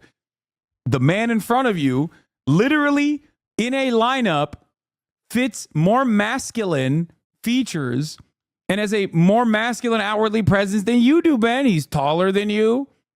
He can grow a full beard, you know? He's bigger than you. What's up, Ben? What the fuck's up? What's up? Now he has to just sit there. He already broed him. So now he just has to fucking sit there and eat it. Yeah, Ben, you're 5'3", can't grow facial hair, and weigh 100 pounds soaking wet. If we can both be considered men, you should probably be a bit more open-minded about gender expressions. It's clearly not as rigid a binary as you try to imply it is.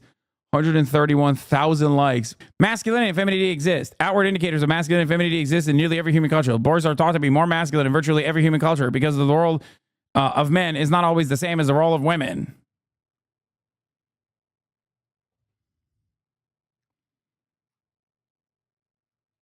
That's so fire. God damn, that shit. Of the shit that you have put against my community, especially black trans women, because you constantly disregard all of our needs and then use us politically as a pawn when we're 1% of the population. Why not focus on the economy itself? All of us are struggling and you want to focus on trans people. You want to focus. Oh, damn.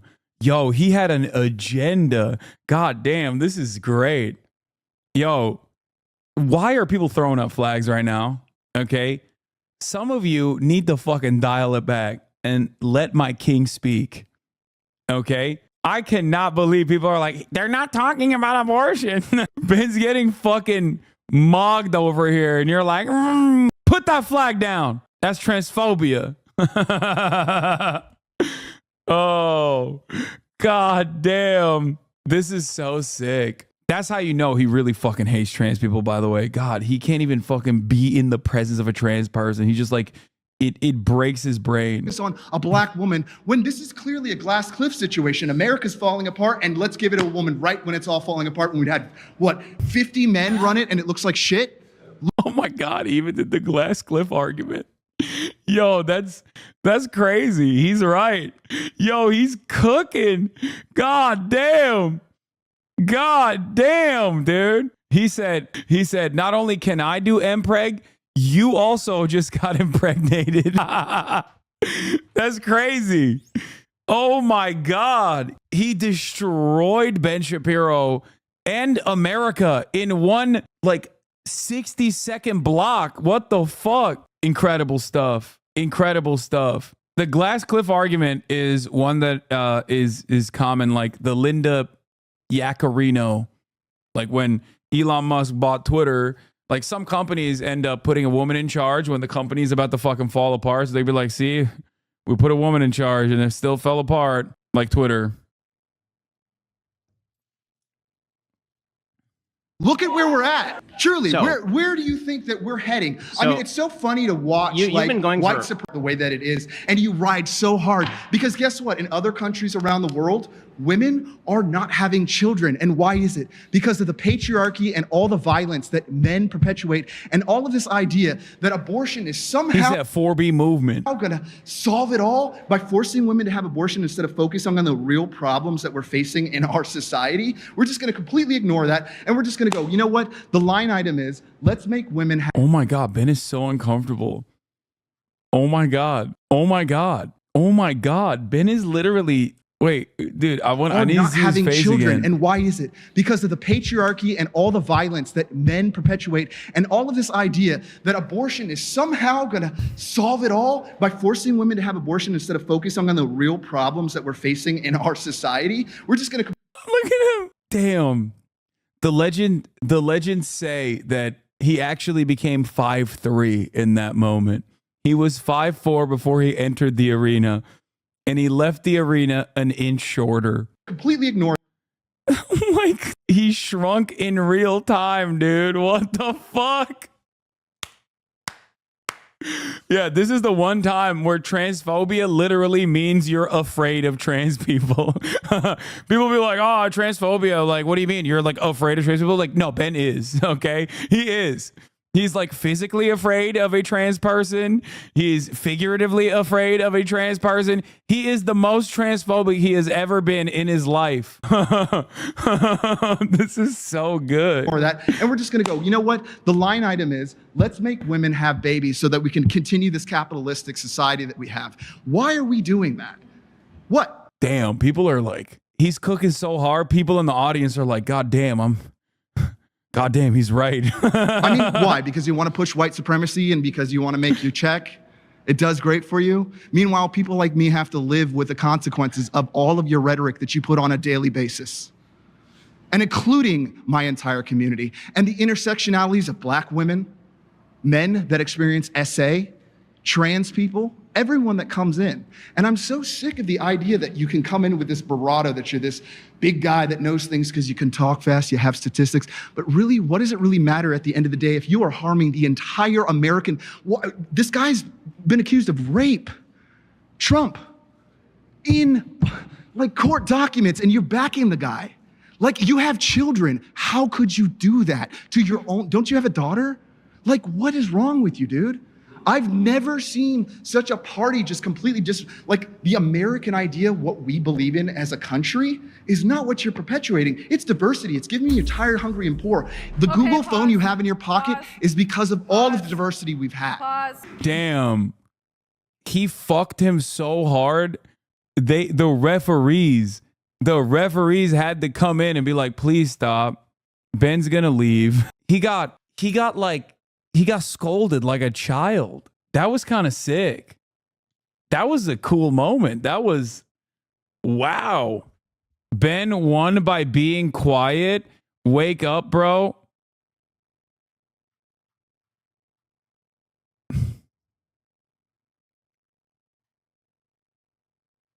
Dude, I don't think we watched the same thing. I'm cute and kind. Oh my God, it's Ben Shapiro. Oh my God, it's Ben Shapiro's alt account. No one will know it's me if I call myself cute and kind. Stop it, Ben. That was sick. Yeah, that's how debates are won, by being quiet and shrinking into your safe space. I thought debates were won by, making a convincing argument. What happened? What convincing argument did Ben retaliate with? Yeah, he won by going nonverbal. I win all of my arguments by going nonverbal. You don't understand.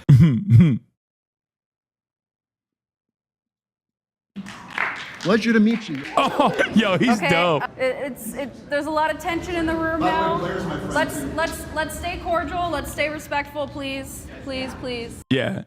All of my haters that are constantly trying to clip me out of context to be like, he should get banned, fail to recognize that I just showed you pornographic violation.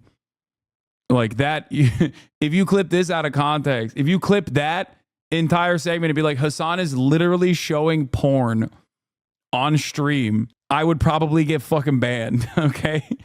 That was insane.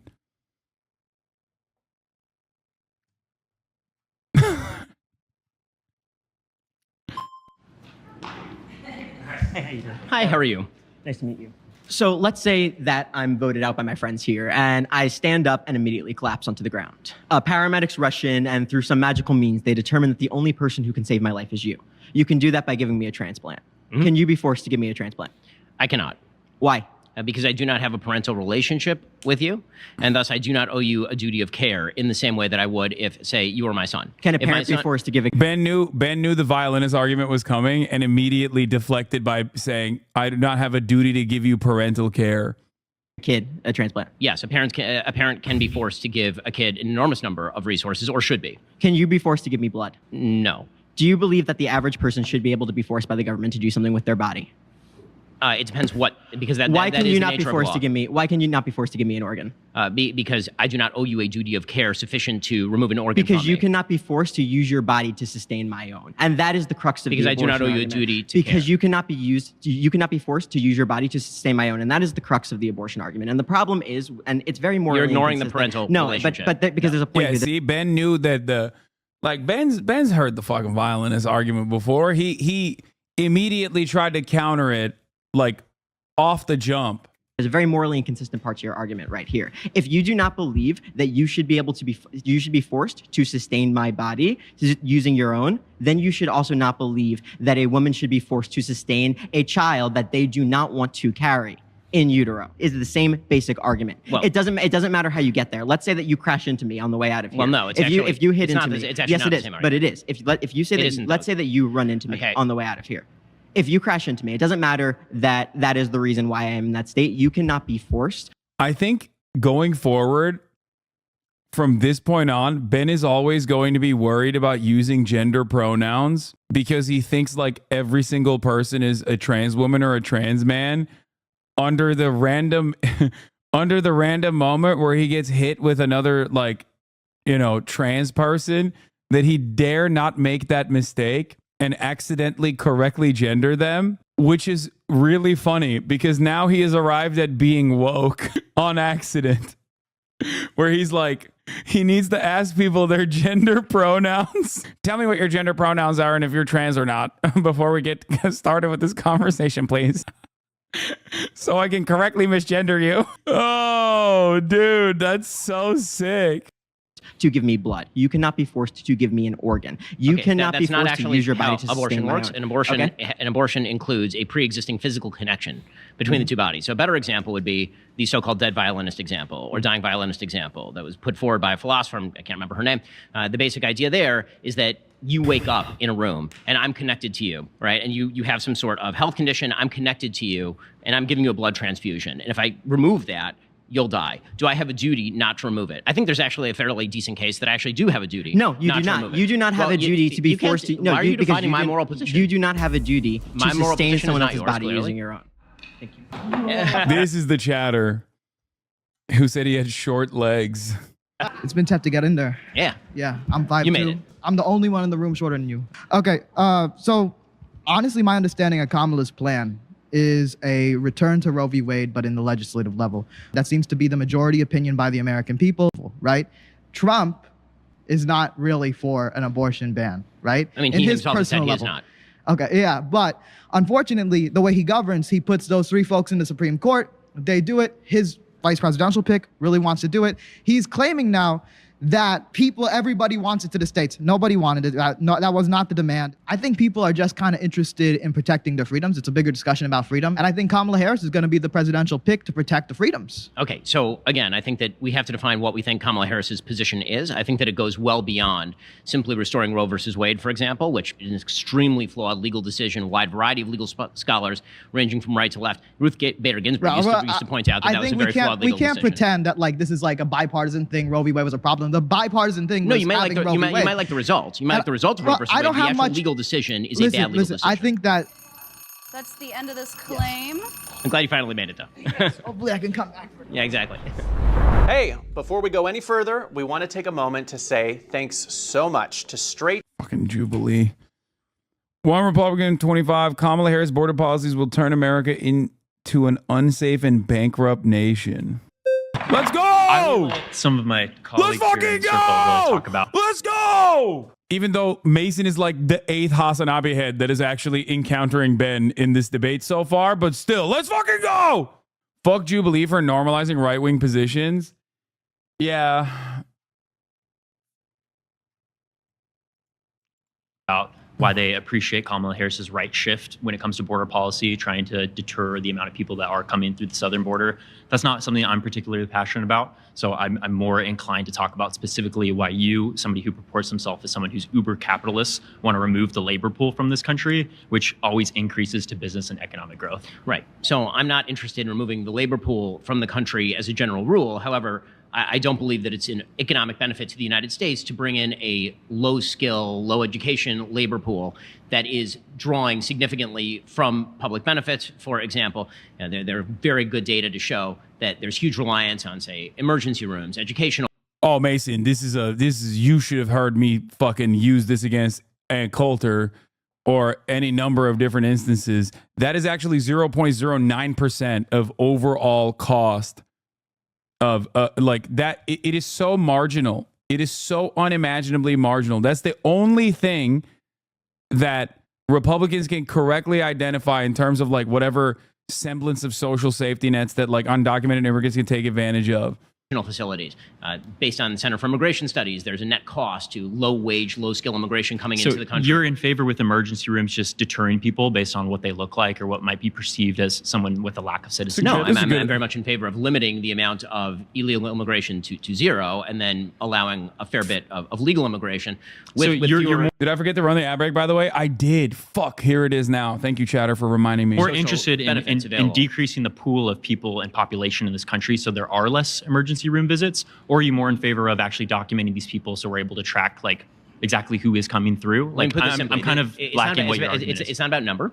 It's about the people who are coming in. I believe that everybody who comes into this country should come in through a legal mechanism, and that the United States ought to be able to select the people who are coming in, who are the best, brightest, and most useful to the American population, because that is the prerogative of any nation. So do you think that the way that we do allow people in through a legalization process, especially with how much egregious obstacles people have to go through, might incentivize people to come through non-legal means? I mean, on average, it takes about 10 years for somebody to gain citizenship in this country. And if somebody is fleeing political persecution, I really find it interesting how conservatives always like to talk about the response to certain behaviors instead of what the...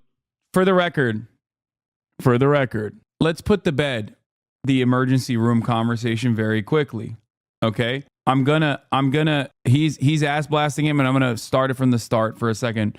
But I do want you guys to know something very important, okay? The Emergency Medical Treatment and Labor Act and to Emergency Medicaid, there is a paper published in the Journal of Health Affairs that shows that undocumented immigrants between the ages of 18 to 64 consumed about $1.1 billion in government healthcare benefits in 2006. This was 0.13 of the government healthcare expenditure. 0.1. Okay? So what Ben is talking about here is literally 0.1% of the overall healthcare expenditure. Okay? That was 2006 though. It doesn't matter. It hasn't like greatly expanded since then. You have to look at the percentages. The American population increased. The American undocumented population increased. The percentage overall did not. Okay? This is undocumented immigrants specifically using emergency rooms. Okay? That is an important number. Okay? That is an important number to understand. Why is it an important number to understand? Because that is one of the only ways in which undocumented immigrants can directly take advantage of like government social safety nets of some sort. Outside of that, they actually pay into the system, but they can't get anything in return. So all of this argument is bunk, which is why Republicans usually lie and say undocumented immigrants cost, tens of billions of dollars to the American taxpayers every year. This is untrue, but why do Republicans say it? It's because they add natural-born U.S. citizen children of undocumented immigrants into the equation. But they are not undocumented citizens, so you cannot use them, the children born on U.S. soil that are constitutionally American citizens, in that equation, okay? Just know the tricks. When people say undocumented immigrants cause tens of billions of dollars in social services, they're not talking about undocumented immigrants. They're talking about the children that are natural born U.S. citizens that are going to fucking public school, that actually are in some way, shape, or form taking advantage of like American social safety nets. Why? They're American citizens. So just remember that, okay? Hospital lawyer here in Texas attended the CLE today about how we're going to navigate Greg Abbott's directive to create a mandatory register, aka list of undocumented individuals, PHI, provided quarterly to the state on the monetary value that goes towards their care. The point is to deter those people from seeing care. It's gross. Yes. In my recent video, I studied this. Asylum seekers get on average $350 max of 8 months, 12 from Haiti or Cuba. Also, every single economic boom for the U.S. was following large migration waves. War production relied on immigrants too. Also, they only get housing if it's assigned for homeless because our systems can't tell them apart. Also, if you get benefits as a normal immigrant, you are deported or forced to pay a fine and pay them back. Now, let's get back to the way Mason handled it, which was also good. Interested in decreasing the pool of people and population in this country so there are less emergency room visits? Or are you more in favor of actually documenting these people so we're able to track exactly who is coming through? I'm kind of lacking what your argument is. It's not about number. It's about the people who are coming in. I believe that everybody who comes into this country should come in through a legal mechanism, and that the United States ought to be able to select the people who are coming in, who are the best, brightest, and most useful to the American population, because that is the prerogative of any nation. So do you think that the way that we do allow people in through our legalization process, especially with how much egregious obstacles people have to go through, might incentivize people to come through non-legal means? I mean, on average, it takes about 10 years for somebody to gain. Come on, Ben. Come on, Ben. Come on, Ben. Come on, dog. You forgot? You forgot, dude? You should have a counter to this. God damn. This is like basic. This is like 101 introductory shit, dude. Yes. The process is rigorous and long, which incentivizes undocumented migration patterns. Come on, Ben. Has no one approached him with this? God damn. gain citizenship in this country. And if somebody is fleeing political persecution, I really find it interesting how conservatives always like to talk about the response to certain behaviors instead of what the root cause is. When oftentimes United States foreign policy is what creates the destabilization of countries, which is why people try to come to places where they can't get economic benefit. Your employee, Matt Walsh, was kind of schooled on this with Ryan Grimm, where he talked about specifically Haitian policy, where the government of Haiti has been destabilized over and over again by Western imperial nations, so that those citizens are trying to flee something with political persecution. Is it your contention that anytime there's a destabilized nation across the world, even if the United States had a hand in it, then we then have a moral obligation to take in every citizen of that country who wishes to flee? No, I think that's a huge straw man. I'm not saying that every single person from a destabilized country needs to take refuge in the United States, but I think it's important to add that context so you can understand why people are. Yes! Yes! Cook him! Cook him, Mason! Yes! Oh! Oh, so good. Oh, that's a HasanAbi head, not that other fucking weirdo with the long hair who was like, let's debate the morality of abortion. Okay? That right there. Oh, that was so good. Case for a different foreign policy. That's not a case for an immigration policy. The idea is people are coming in here to mooch off of our emergency rooms or mooch off of our social services, which is just not true at all. I mean, no, that's your big contention. That is not my contention. Okay. My contention is I'm not claiming that the intent of people is to mooch off the system. The result of people is that they may be a net draw on benefits rather than a net. Okay, that's also false. Again, it's false. Immigrants put more into the system than they take out to the tune of hundreds of billions of dollars. That's ridiculous. They literally pay taxes. They pay sales taxes. They pay a multitude of different taxes as well. They get they are paying into the system and receiving nothing in return. So you're false on that. It's not a fucking boon on the system at all. Okay. Oh, it's so good. Contributor to the economy of the United States or to the culture of the United States here, who actually have some sort of belief in, say, American-style freedoms. I don't think everybody from all over the world has the same ideology. Oh, he's trying to get racist with it. He's trying to get racist with it. It's like, oh, they don't understand our superior American culture. That's another problem. Oh, my God. Oh, my God. It's a boon, not a bane. Sorry. Yeah. They just don't understand our culture. They don't understand our super sick culture. Does it feel like sending a student for your dojo? It's fucking awesome. With Nick Fuentes, that like a lot of these people just don't have the exact same culture. These people don't have culture and they can't come here. I know that you're making that face. I know that he's an individual that you guys obviously disagree. He's somebody that's like increases calls for violence against people of certain communities. I'm not saying that you're identical, Fuentes, but I'm saying on this issue particular, he literally makes videos trying to stab me. So see this disdain in your face though. Like this is the type of disdain I have for the exact ideology that you guys are in agreement. I don't understand why there is anything wrong with the idea that you ought to screen people can for their viewpoint. Of course, people can assimilate, but you ought to select from a pool of people who are most likely to assimilate. Boom. No, wrong. There is no cultural differences by the second generation. It's virtually indistinguishable by the third. It doesn't matter. That's precisely the reason why all those racist dumbasses who were like demographics or destiny are now loving the fact that a shit ton of Hispanic men are voting for Donald Trump. It's just all arguments that are presented towards like undocumented immigrants is ridiculous. It's all fucking stupid. Okay, it does not matter. The idea that like people cannot assimilate to American culture is so stupid. There is no fucking American culture that has not actually benefited from immigration. All American culture, all United States of American culture, as we understand it, is a byproduct of virtually unrestricted immigration. Okay? Yeah, everyone can eat burger, but Ben's being a racist. That's it. He's like, oh, they can't immigrate into they can't assimilate into our culture. This is fucking bullshit. There is no metric that you can apply to any single person in terms of their immediate ability to assimilate to American culture over others. You can't. Okay? That doesn't mean that everybody has it. Do you think everybody on Earth has an equivalent ideology? Try and get into the country? We shouldn't. It has nothing to do with ideology, Ben. That's also silly as fuck.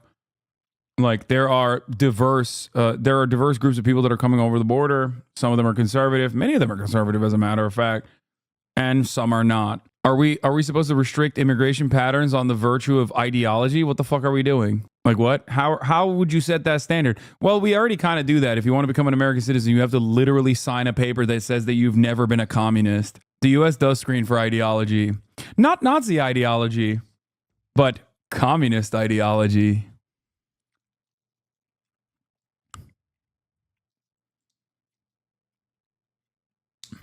screen for ideology at all.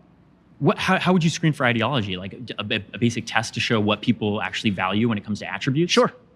What would that test look like? I mean, I think that would look very much like a citizenship test. Okay, great. Fine. The problem isn't necessarily a citizenship test in and of itself. The problem is that there is no citizenship test for people who have to wait 10 fucking years to be able to get to that point. Okay? The problem is that there needs to be a faster processing for people that should be able to, as long as they do not have any sort of fucking criminal background or anything like that, can actually legally work inside of the United States of America, and then they can also continue along their pathway to getting a full-blown citizenship. Yeah, but this is not determining the ideologies of this person coming in. These are see, they take the take is crazy because they already screened for your ideology. They literally asked me if I was a communist in my paperwork. Yeah. You can't say that you're a communist in your paperwork. Yeah. There you go. Question 5B on page number 6. Advocated or supported for any of the following. Been a member or any of the following group or associated in any way, shape, or form. Been a member involved in any way associated with a communist or totalitarian party anywhere in the world. Advocated or supported or promoted any of the following. Been a member of, involved in any way associated with any group anywhere in the world. Opposition to all organized government, world communism, the establishment of the United States of a totalitarian dictatorship, the overthrow by force or violence of other unconstitutional means of the government of the United States or all forms of law, the unlawful assaulting or killing any officer or officers of the government of the United States, the unlawful damage, injury, or destruction of property or sabotage. It's so funny. Who the fuck would say yes to that? Like, who's like, oh man, I got to this stage of my citizenship test and then I accidentally clicked yes. It's over. Sabotage? Question mark? Anyway, Werner von Braun got the pass though. Yeah, obviously. It says communist, dog. That's what they care about way more than, like, you know, fighting against American soldiers at any point. This is a determination of what people can actually have. No, but people would actually have to understand the basic ideology. How many U.S.-born citizens do you think could pass a citizenship test? This part got a little, got a little out of control, but he fucking cooked them. Good to meet you. Kamala Harris supports the bipartisan border bill that was negotiated by conservative Senator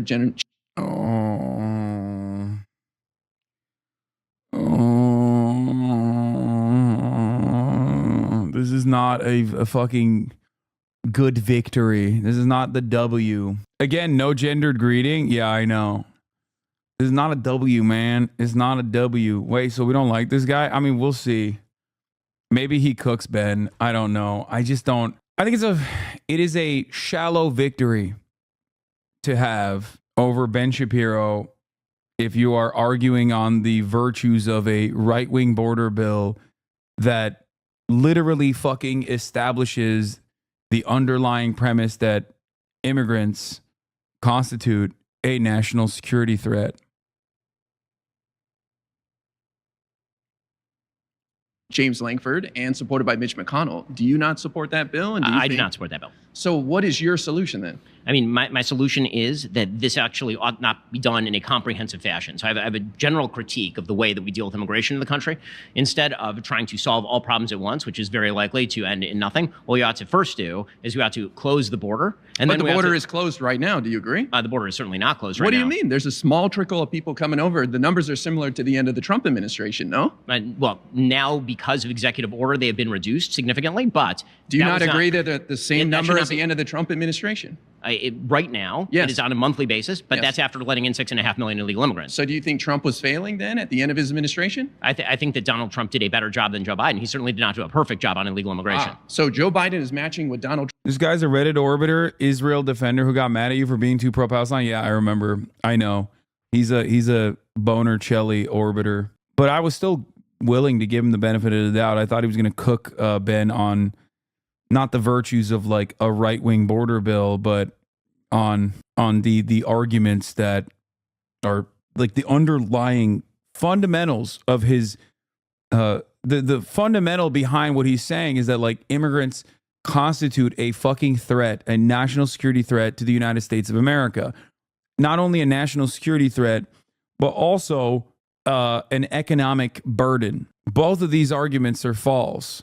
You don't have to bring up Kamala Harris's idiotic right-wing bill that Joe Biden fucking presented originally to make that point, right? But, you know, we'll let him Trump cook, is doing right now. So after you letting in applaud Joe Biden? After letting in 6.5 to 11 million illegal immigrants, Well, I don't those think are you get border- to fill in that gap those are by border- doing like 4 months of good border policy. Those are border encounters. We don't know how many of those people were turned away. We don't know how many of those people are still in this country. But those people make up a significant portion of our labor force as well, including in states like yours, Florida, where they make up like 5%. So your argument is that it's not happening and it's good that it is.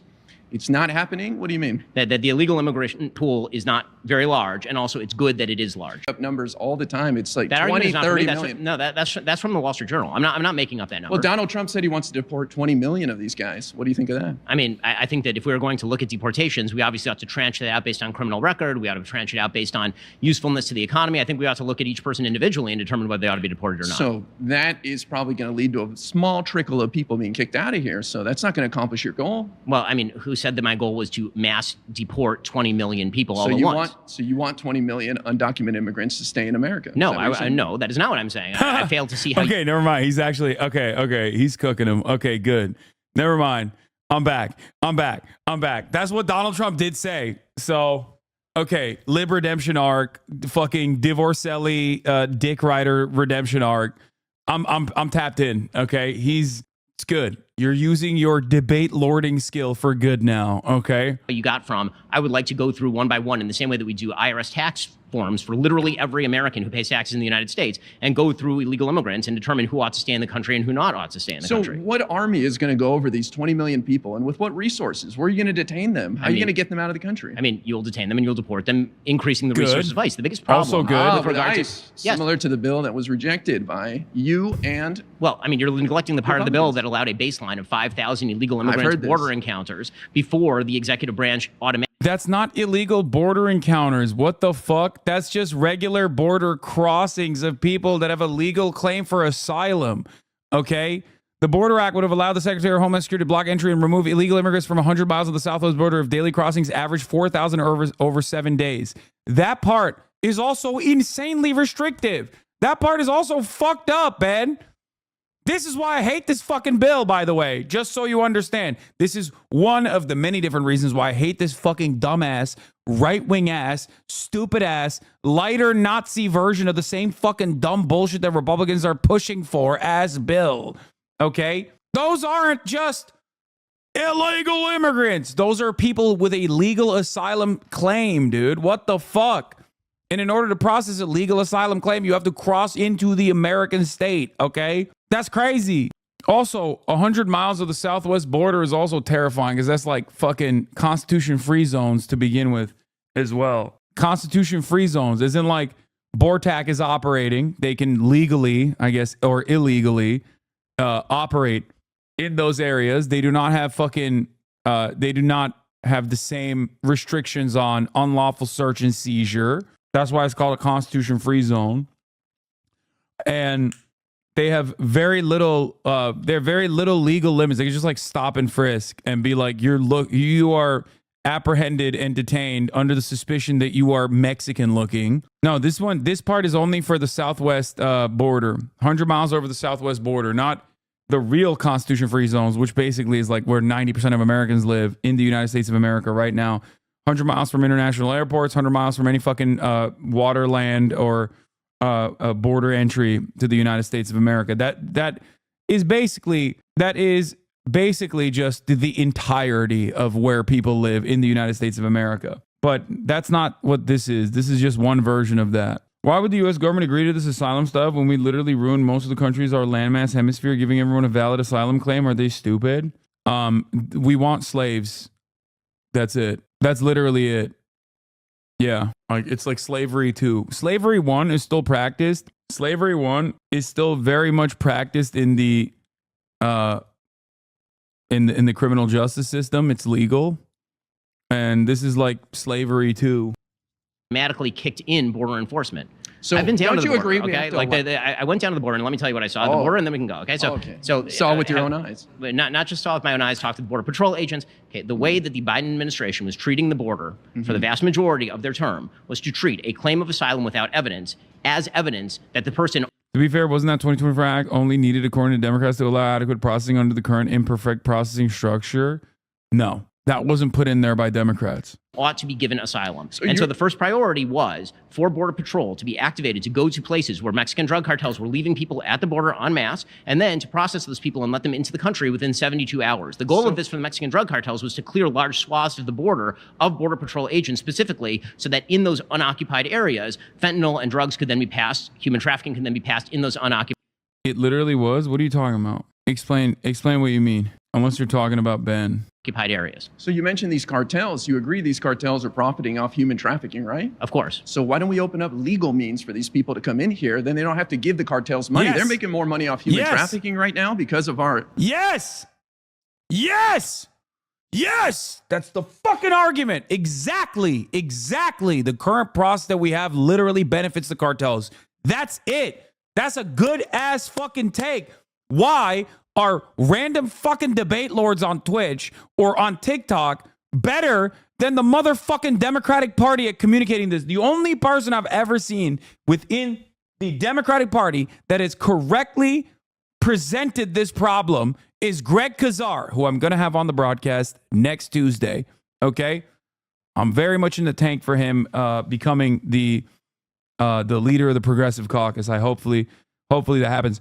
I'm telling you right now, the only person I've ever heard say those words outside of like myself or some fucking random TikToker or random Twitch streamer within the confines of the Democratic Party is him. It is crazy.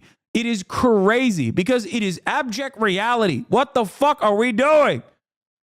Our immigration system doesn't allow more people, and the Republicans do not have a bill to allow more people to come here legally. I mean, so your answer to illegal immigration is just magically legalize everyone. No, it's to open up legal paths so these people don't have to leave their livelihood in these countries and carry a bag and walk through the jungle with their kids. By the logic that you're using, we could make murder absolutely not a thing by simply pretending that murder is now legal. Did you just compare people voluntarily coming over thousands of miles in an effort to fucking better themselves and have a better life for themselves and their children that actually benefit the American economy in very meaningful ways to fucking murder?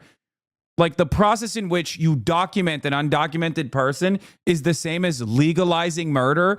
How is this the best fucking debate brain that the right has to offer, dude? Oh, what's next? You want to legalize murder? Owned epic debate lord, dude. What the fuck are you saying? This is the peak? This is peak intelligentsia on the right? That is crazy. That's fucking crazy, dude. That is the dumbest. That's like an argument a 14-year-old would bring up, okay? When they're panicking. Dad, what's next? You want to legalize murder? Oh, you want to fucking process migrants that are coming over the border faster? What's next? You want to legalize murder? Yeah, that's the same. These two things are weighed in the same way. I hope he cooks him. I hope fucking, what's his name? I am not famous or whatever. By the way, yeah, why is Divorcelli fan cooking Ben more than Mr. Two-Time Divorce himself? Great question. Yeah. Here you have a Divorcelli fan literally fucking chopping Ben up a little bit in way more meaningful ways than Mr. Divorcelli himself did, where he just sat there and got fucking owned and agreed with him. I'm not really important. I'm really important, I think. That's his name. Yeah, you're right. What? Your suggestion is that millions of illegal immigrants ought to just become legal immigrants, and then magically this would solve the entire problem. We have failed these people. We have benefited tremendously off exploiting these people. You and I, we have benefited from these people working hard. They just want to be here and be a part of our country. I can't think of anything more American than that. I'm not doubting the willingness of people to come to the country. I am doubting the incentive structure that draws people to the country with rich array of social benefits that didn't exist. What is that incentive structure? That incentive structure is things like Medicaid, things like free schooling. Do you think someone's going to leave their home in Venezuela to come here and leech off our Medicaid? These people want to work. These people want to live, man. Okay, then if they sign a contract saying they don't receive social benefits, they're more than welcome to stay.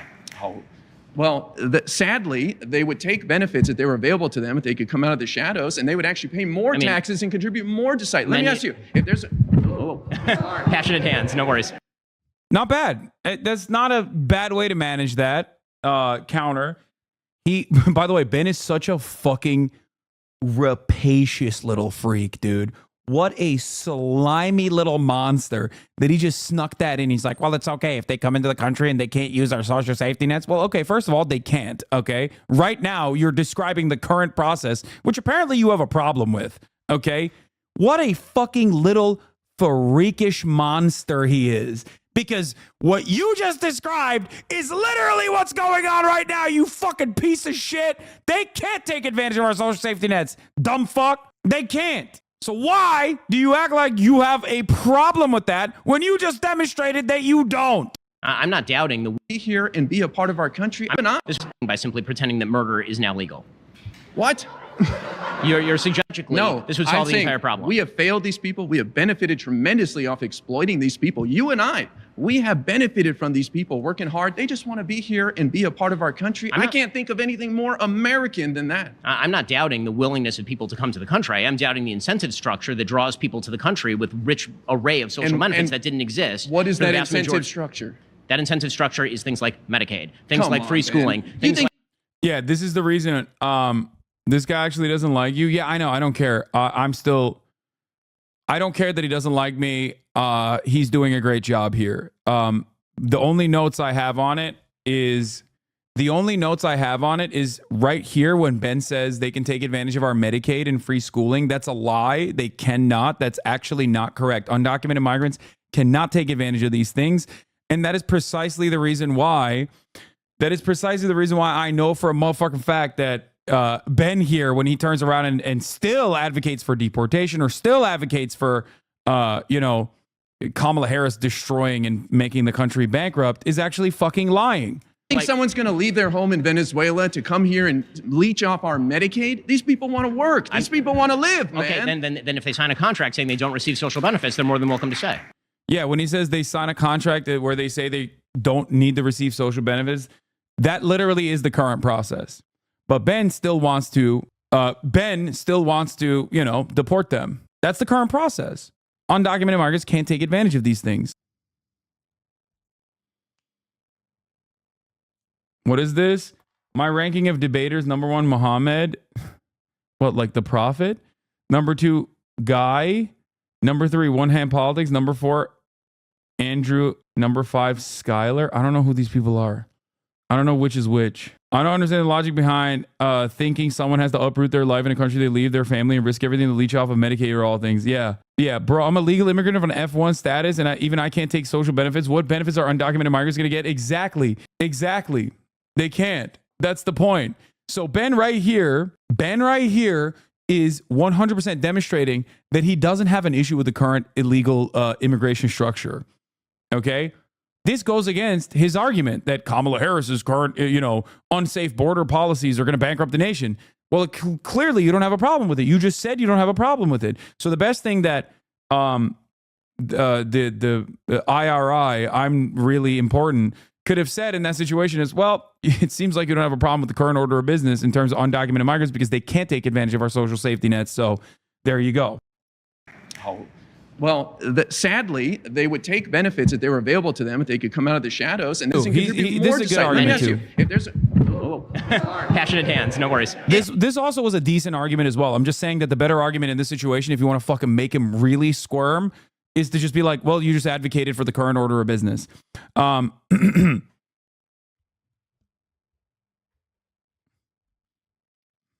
If there's an accident, and let's say your wife's in an accident, a car accident, the only person that witnessed it is an undocumented immigrant. They're not coming forward to be a witness, Ben. Doesn't that trouble you? This is the reason that I should allow... Also a good argument. Damn, okay, he's cooking. This is also correct. This is the reason. This is the underlying reason as to why sanctuary cities exist. A policy that was first implemented and advocated for by law enforcement. Fun fact, many people don't know this. People think sanctuary cities, like, what the fuck is that? That's some woke-ass libtard policy. No, as a matter of fact, it was the local law enforcement that wanted sanctuary cities to be implemented so they could directly communicate with the undocumented citizens, because the undocumented citizens would routinely not report crimes to the police out of the very real fear that they would get handed over to federal law enforcement and INS would ship them out of the country. Yeah. He's right. That is the real reason why sanctuary cities exist. That was very good. Good job to another point for IRI. millions and millions of illegal immigrants into the country? Is on the off chance that they might be a witness? It's one reason that these people are being treated as second-class citizens, even though they benefit you and I. Can I ask a question? What is your standard for whether someone should be allowed into the country? My standard? Yes.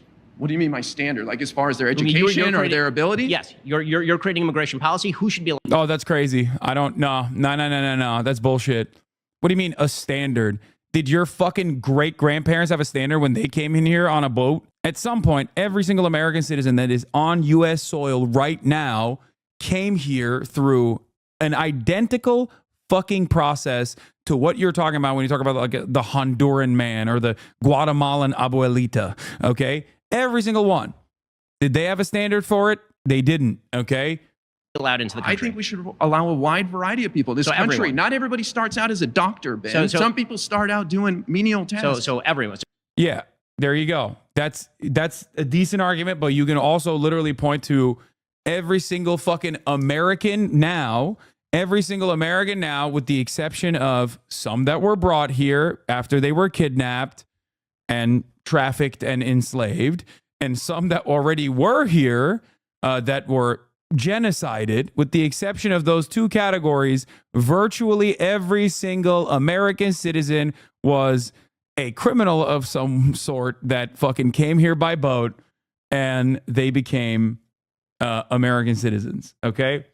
So you have no limits. How about numbers? Do you have any number limit? No numerical limit. 20,000 people die or retire in this country a day. There's only 10,000 births. We need more people. I agree. That's why we should all have more babies. So, okay, well, guess what? People aren't going to have them because you're not in. Divorce-Ellie fans not realizing they're HasanAbi heads? I wouldn't say that. I wouldn't go that far. Incentivizing it. Kamala Harris is with her things like $6,000 child tax credit. Meanwhile, you guys are just trying to cause more problems and make it hard.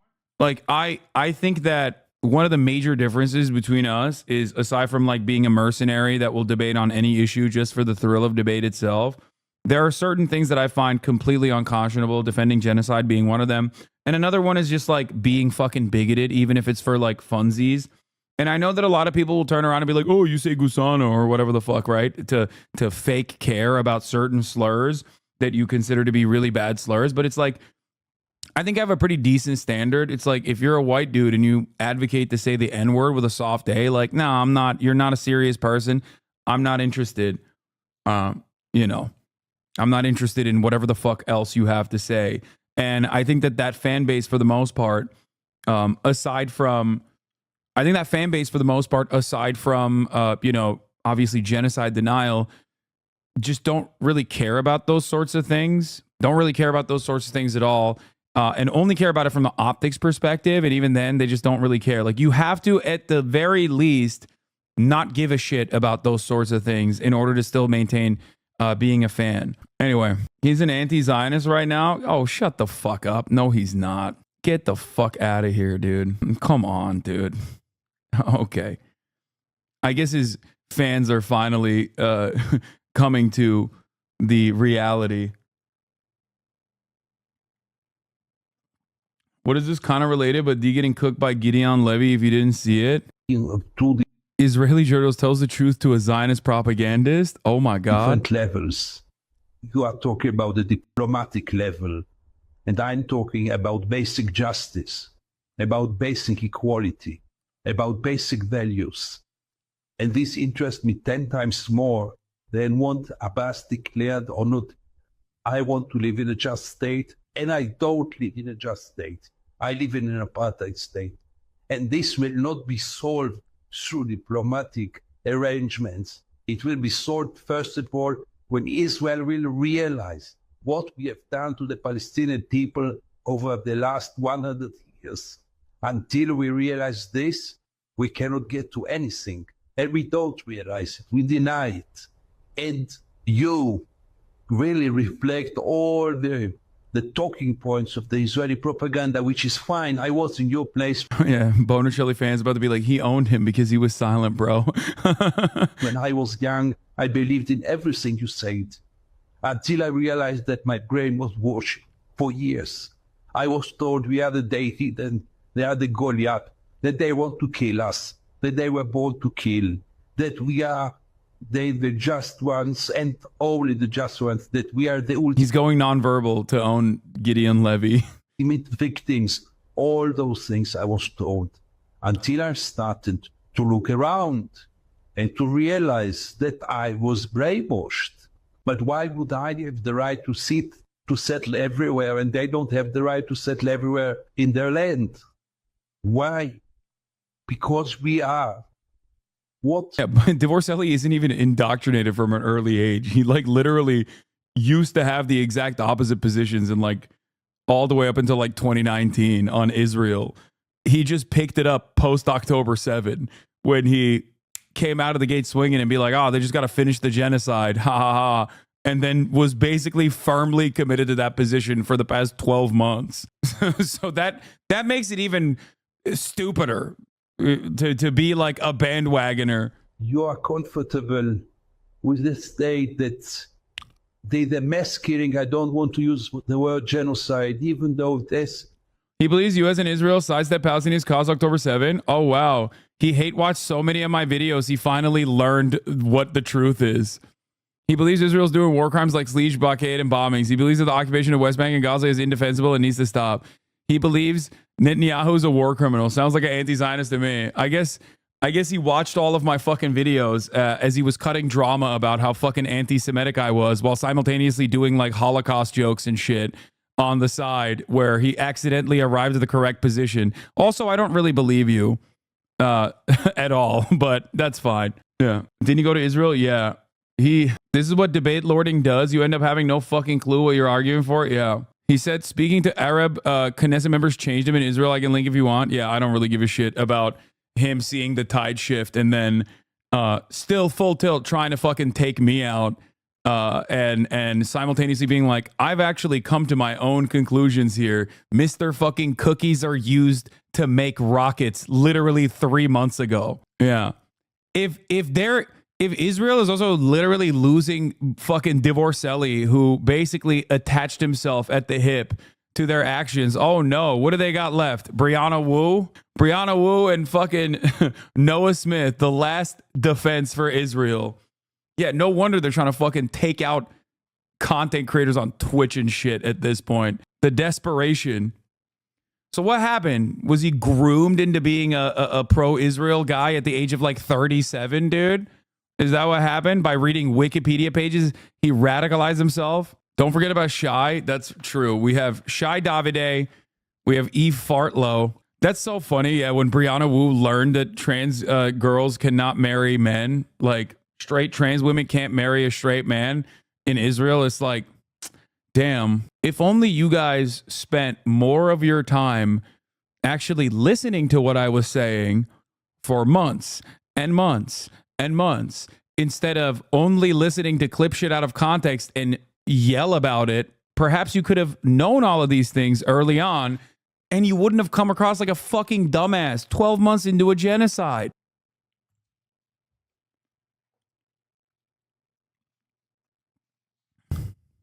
Genocidal elements who killed masses of people in Gaza, who distracted the whole Gaza Strip, who is now doing the same in Lebanon.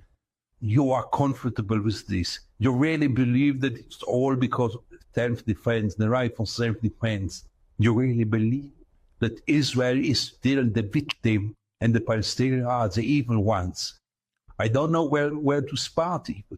I mean, I'm not comfortable that it needs to change, but just paying lip service to it and saying it's a horrible state of affairs doesn't do anything. If that would have worked, then we would have seen peace between Israel and the Palestinians, 24 years ago with the boss. We would have seen peace, with Arafat. We would have seen peace with the boss. We would have seen peace with the Great March of Return. It just doesn't happen. There has to be. Wow. How sympathetic. Yeah, totally anti-Zionist.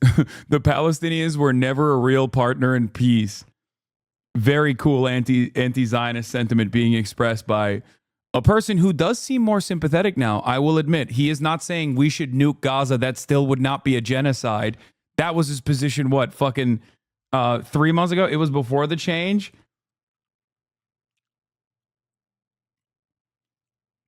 Yeah, liberal Zionist is going to be over as Israel keeps genocide. The GOAT, it was before the change. You are fucking delusional, okay? Leadership that takes a brave step to change the state of affairs. And until both sides feel that impetus. Yeah, I'm glad that he learned that Erdogan was the president of Turkey and not Israel in that process. That pressure, nothing is going to change. Just pointing at the situation and going, this is so bad. It hasn't done anything yet. Why would we expect it to do anything in the future? My main complaint to you is that you look at both sides as symmetrical, and they are not. I try to explain it. I love Gideon Levy. He's right. And you know, you can tell why I love Gideon Levy, because his words have also informed my perspective. Of course, long before October 7, but that's besides the point, you know? It almost feels like if you did some reading whatsoever, and developed a better understanding, you wouldn't have fucking looked like a clown-ass genocide defender for 12 fucking months. Frank, again, we are not two symmetrical parties who are struggling over one piece of land. Long time not. We are the brutal, forceful, strong, regional state, regional superpower vis-a-vis people who lives without any protection under the very brutal Israeli boot for decades now. And whatever he tried failed. They tried the resistance, they tried diplomacy, they tried the legal arena. Wherever they try, they have no understanding. And how do you get out of it? If you deal with both parties as equals, you get nowhere, because we are not equals. There is the occupier and there is its victim. And nobody can deny it now anymore after so many years. Lamau, after watching your file, I feel less bad about stealing your talking points because I realize you're just stealing them from people smarter than you too. Dog, it's called reading. What are you talking about? Like, you just described the process of reading and learning. Yes, I stole the talking points of Rashid Khalidi. What the fuck? How about you steal the 3-minute ad break at the top of the hour, bitch? So, when Divorcelli inevitably arrives at the conclusion that like it's kind of making him look really bad to be like full tilt a genocide defender, and more people are anti-genocide and more cognizant of Israel's behaviors, will his fan base actually reflect on the past 12 months of endless fucking harassment that they engaged at the behest of him, and then turn around and go, you know what, Hasan, you were right. I'm actually a fan of yours now. I was wrong to shit on you over and over again. Or will they continue on their fucking endless conquest and try to find, you know, I don't know, whatever random thing that they can really fucking needle in on? Do you think he would delete his past videos? No, fuck no. He doesn't give a shit. He's a shameless fucking monstrous pieces of shit. He's a goddamn mercenary. This is what I've been telling you, okay? It is not shocking to me if he like actually did legitimately change his perspective, or at least like change the way he communicates about these issues in an effort to like win over a new fan base. They'll just say you hurt the Palestinian cause with your terrorism or shit like that. Yeah, except I can fucking like, I can see your background. When you say stuff like that, I can just like click at your social footprint and see you saying unhinged Islamophobic shit, like trying to change your stance into they had an entire anti-Islam arc all over their Reddit. It was literally the thing that forced me out of their community. I got messages saying I'm a pedophile because of my religion. No, I'm not exaggerating. Like, nobody cares. These people do not have real fucking convictions. That's the point. They're there for the thrill of debate. They will literally debate both sides of an argument with the same fucking intensity. Do you understand? They will debate both sides of a fucking argument with the same intensity, because it's not about the actual morality of the situation. It's about the pure blood sport. This is why I fucking despise debate perverts. This is why I kind of like Dean, because it does seem like he has like an actual moral rudder steering him, and he's not just like doing debates for the thrill of debates. Okay? I'm not in the business of cultivating a bunch of fucking Kiwi Farms 4chan style fucking basement dwelling losers so that they can prop me up and keep making it seem like I am this like intellectual beacon. Okay, that's not my purpose. My purpose is to get you to change your fucking mind. Like, if I were to swap my positions with the same intensity that Boner Chili has over the course of like from 2019 to 2022, right? I would expect my entire fucking audience to despise me. Okay, I am trying to give you the tools so that you can also advocate for these sorts of things on your own. My goal isn't to just simply win debates.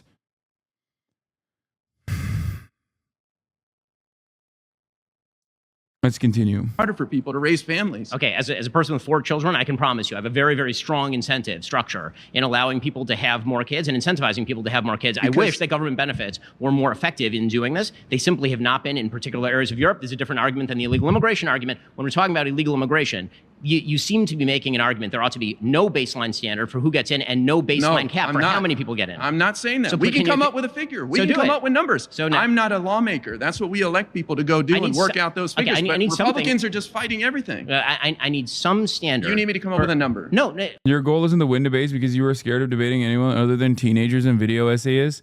So this is precisely the reason why I despise the Boner Chelly community and just like debate lord communities anyway.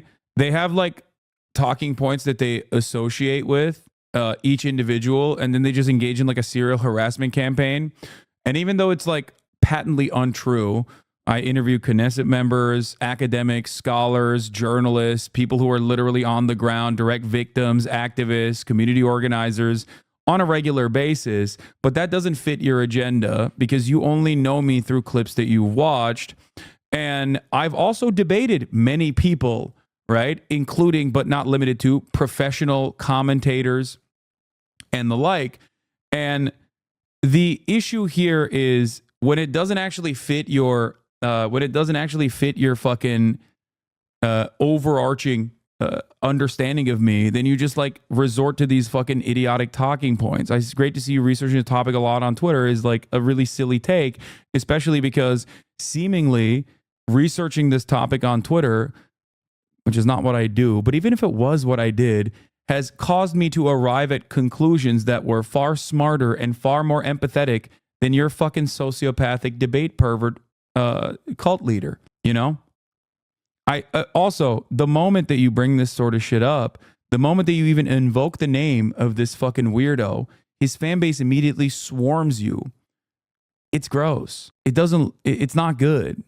It doesn't make you look right. It doesn't make him look right. It just makes you look like a fucking gross loser. This too, look at this. They have alerts on or something? No, they just have no life, dude. They're online 24/7. They're all like, it is a collective of like 45-year-old IT guys living in the fucking Midwest and Europe as well that have literally nothing going on in their lives. So they spend every waking moment fighting the battles of their fucking cult leader. It's nuts. I want to help you get out of this system. I want to help you get out of this fucking hole that you're in because no healthy, happy human being behaves like this. Okay? Why do you concede the research topic on Twitter point? You're reading real-time reporting from accredited journalists who use Twitter as their primary means of reporting. It doesn't matter. Even though that is the case, it doesn't fucking matter. Those people will go, oh, you read on Twitter. It's like, okay, dude. Well, I guess Twitter is more valid as a means of breaking fucking news than reading Wikipedia articles after the fact to like scour talking points. Your most deranged haters are EUD fans. Sound like Nazis half the time. I know. It's like the fucking Swedish, I'm a social democrat, and that's why we have to kill the Muslims. Okay, a number or a characteristic or some sort of standard for who you would let into the country. Because right now I want lots of people to come into the country without any standard and any cap on the number. No, not at all. I want people to come here who want to work, who want to be a part of this country, and we all benefit from that. Okay, do you think you're not benefiting from these undocumented people? Who do you think is going to build the houses that we need with our shortage? So do you think the people who come into the country should be eligible for all social benefits? If they're contributing and they're allowed to contribute fully, right now they're not. They're using other people's social security numbers to pay social security tax and Medicare, and they're not able to get those benefits in the long run. So again, I'm wondering how you're balancing the cost benefit to the American body politic if what you're suggesting is that day one you arrive in the country and now you're eligible for all social benefits. I'm not saying day one with no education, low wage benefits. labor. Well, we can work all these details out. You're fighting over the that's the core of the argument. Really, you're upset that somebody who comes to this country and works hard and makes your life better and the reason why I would have cut what Ben's argument was short with like, well, that's the current process that exists right now, and it kind of seems like you want to fucking deport all these migrants, is because now there's no reason to have this conversation. But if you want to have this conversation, then that's also fine, right?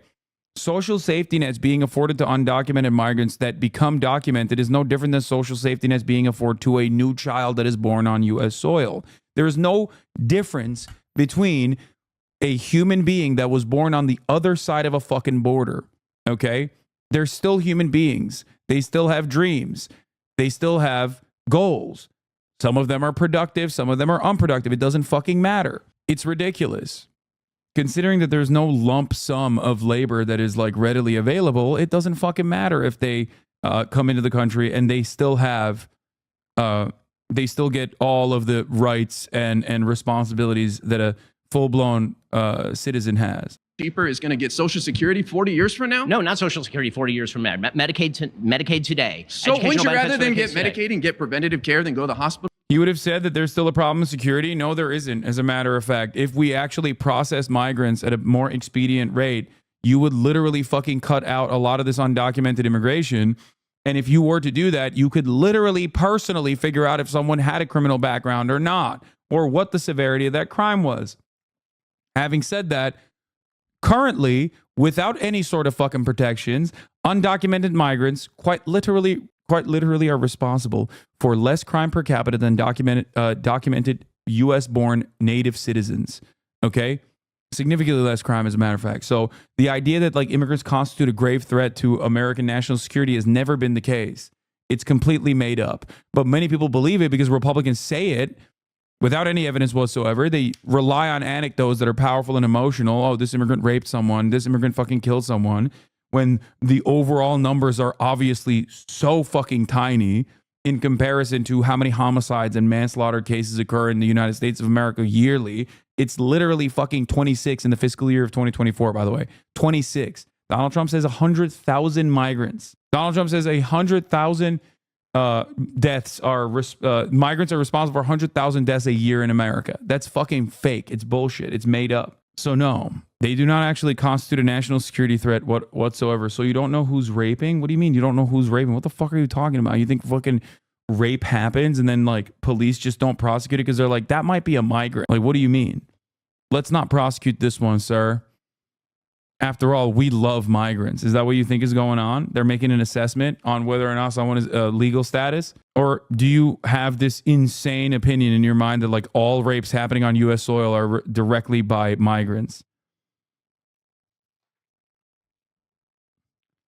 Or it costs you, I would prefer the taxpayer, 10 times more money? My point, as it has been from the beginning, is that you need screening procedures for immigration. So you're saying Border Patrol is failing then to screen these people properly? Is that the accusation you're making? I'm making the case that Border Patrol certainly is failing. How do you know that? Because you talked to a couple Border Patrol agents? You know, that is so insulting to our Border Patrols fighting every day on the front lines. You think they're not screening these people and they're being bamboozled by some people claiming asylum and tricking them? No, because literally today, the FBI announced that an Afghan national was let in without vetting and tried to plan a terrorist attack on election day. Oh, it's just one. So one guy. I mean, it's true. It's one guy. What do you mean? Yeah. That's ridiculous. You're talking about 20 million people. I'll take those fucking odds.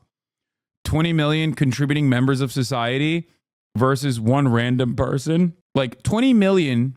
If the number that Ben is suggesting is correct, yeah, one guy and he was stopped, I'll take those fucking numbers. That's crazy, especially when there's no alternative. As a matter of fact, if you wanted to, the better process to do here would be, making sure that every single migrant that's crossing the border is processed evenly and adequately. Therefore, you know if they have a criminal background or not. You know how many terrorists were caught by the border under Trump? There are over Zero. There are over three. At least we're catching them. There are over. That's a good one. There are over three. First of all, it's not true because a huge number of people, we don't know who they are coming across the border between ports of entry. Second of all, you're talking in this country right now at least 300,000 minors. We have no idea where they are. That is nonsense. That is not nonsense. No, it is. It is. ICE has lost track of them because it's voluntary for them to keep in touch with the system. They are not lost. They're released to their sponsors who have to go through background checks. You have no idea what you're talking about. They don't. You think 300,000? That's a good line. That is correct. That's good shit. Minors are lost in America? Are you crazy? Yeah, dude. I'm saying he's right. That's fucking good. That's also good. Damn, he's cooking him. Respect. Once again, fuck you for all the dumb shit that you say about Israel and me being anti-Semitic or whatever, but you're fucking cooking his ass, and I respect that. Okay? That's great. once again, by the way, another Destiny Orbiter actually fucking chopping up Ben Shabibo here in ways that Destiny never did. So respect, extra respect.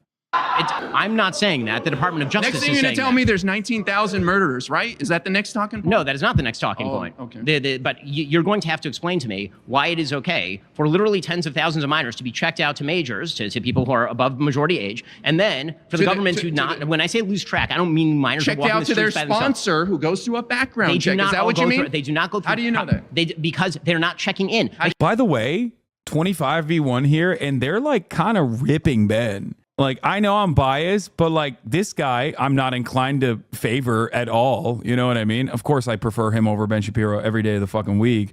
But like, he's no fan of mine. I never thought that I'd be a fan of his.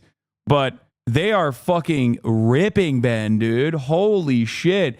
I think the trans man set the stage so well. Like, I don't want to get into like body science or anything like that. But I think when Ben had the chair pulled out from underneath him with the trans man reveal, you know what I mean? Now it's like, now they're just taking turns and just having fun. Shane disarmed him so well. Yeah, it's fucking crazy, dude. A huge number of people. Oh, it's voluntary. Why does our law allow for it to be voluntary then if it's not working? The law should not allow for it to be voluntary. Oh. And in fact, in some cases, it is not voluntary. And in fact, human trafficking is going on at scale. It sounds like... Yeah, the only people doing human trafficking at scale is ICE, by the way, but that's a different point. Or the Sound of Freedom guy. The Sound of Freedom guy. Oh my Lord. Oh, Jesus Christ. Let's look at that real quick. Remember when everyone was like, Sound of Freedom? You don't want to watch it because you're afraid? God, we've had so many fucking arcs of like conservative mania in this fucking country that we kind of forget sometimes. Where is it? Where's the fucking, what's his name from the Sound of Freedom? Anti-trafficking activist Tim Ballard hit with human trafficking allegations in federal lawsuit. The former head of Operation Underground Railroad, an inspiration for Sound of Freedom, has already sued the plaintiffs for defamation in a previous suit. Tim Ballard, the anti-trafficking activist whose wildly exaggerated missions aboard. Is QAnon still even a thing? Yeah. Yeah, he was a white hat child sex trafficker, okay? You don't understand. The women once again lay out the narrative of being recruited by Ballard an hour to take part in rescue missions of trafficked individuals, only then to be groomed to become physically intimate with the married Ballard as a part of what he called couples ruse, intended to fool traffickers into believing they were romantically involved.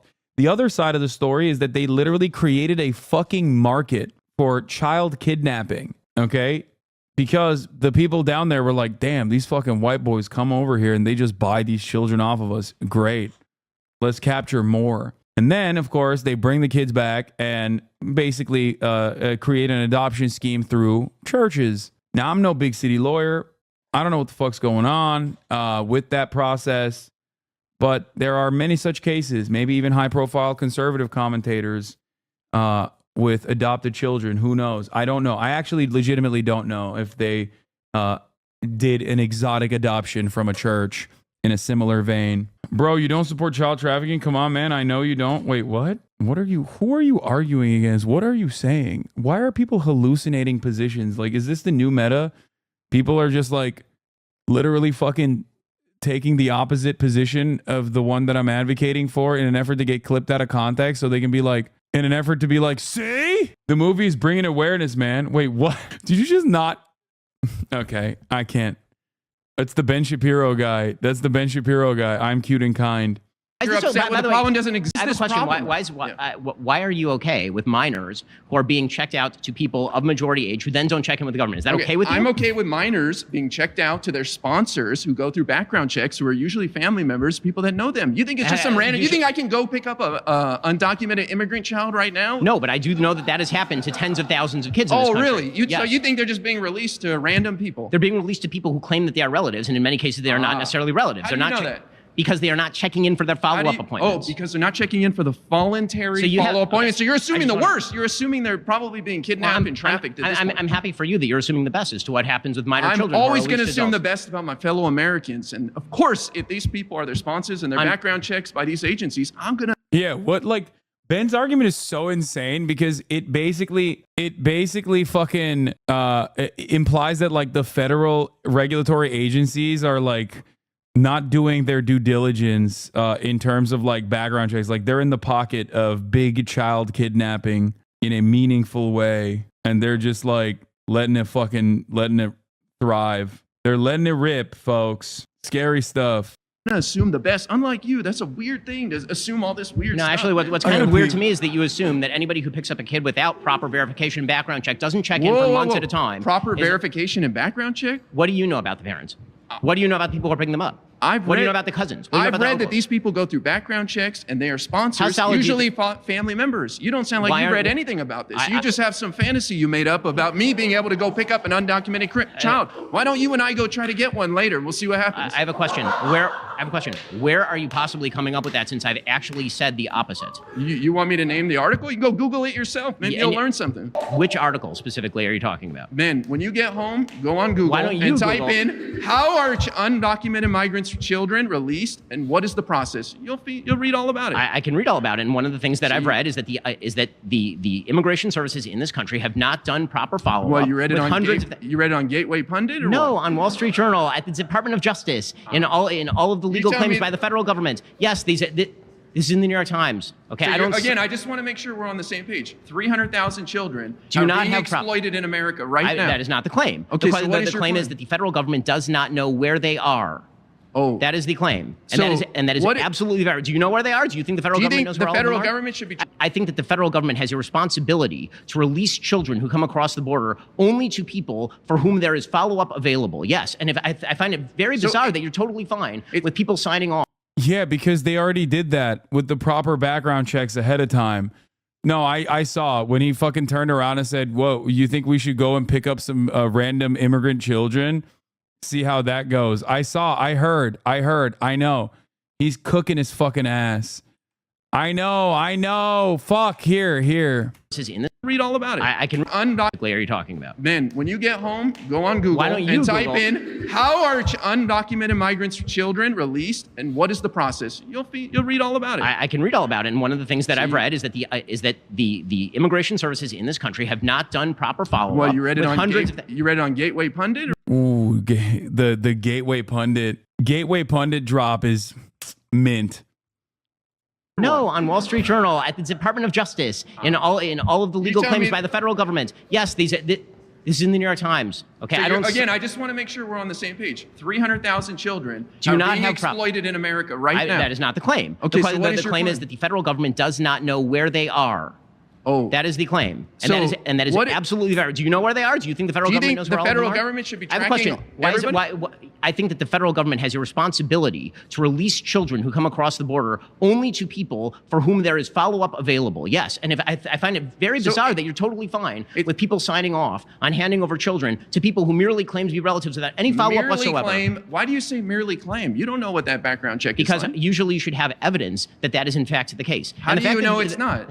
Why is the assumption that it is? Your claim is that people are taking out kids like library books and not providing the proper identification and background. Your lack of concern about what happens to those kids when proper verification and follow-up is not done seems disquieting to me. Because you guys create fantasy scenarios where things that aren't happening. Are there cases where some children are going to be exploited? Of course. There's tons of people in this country. We're the third largest country in the world. So what should we do to stop that? Well, you sound very passionate about this. Maybe you should write your Congress member and say we should tighten up these laws and make it mandatory instead of voluntary. In order to do that, one of the things you might want to do, close the border. The border is closed, Ben. No, it is certainly not. Yes, it is. Yes, it is. It is certainly not closed. Do you think close the border? Then we won't have to deal with migrant children. Okay. Yeah.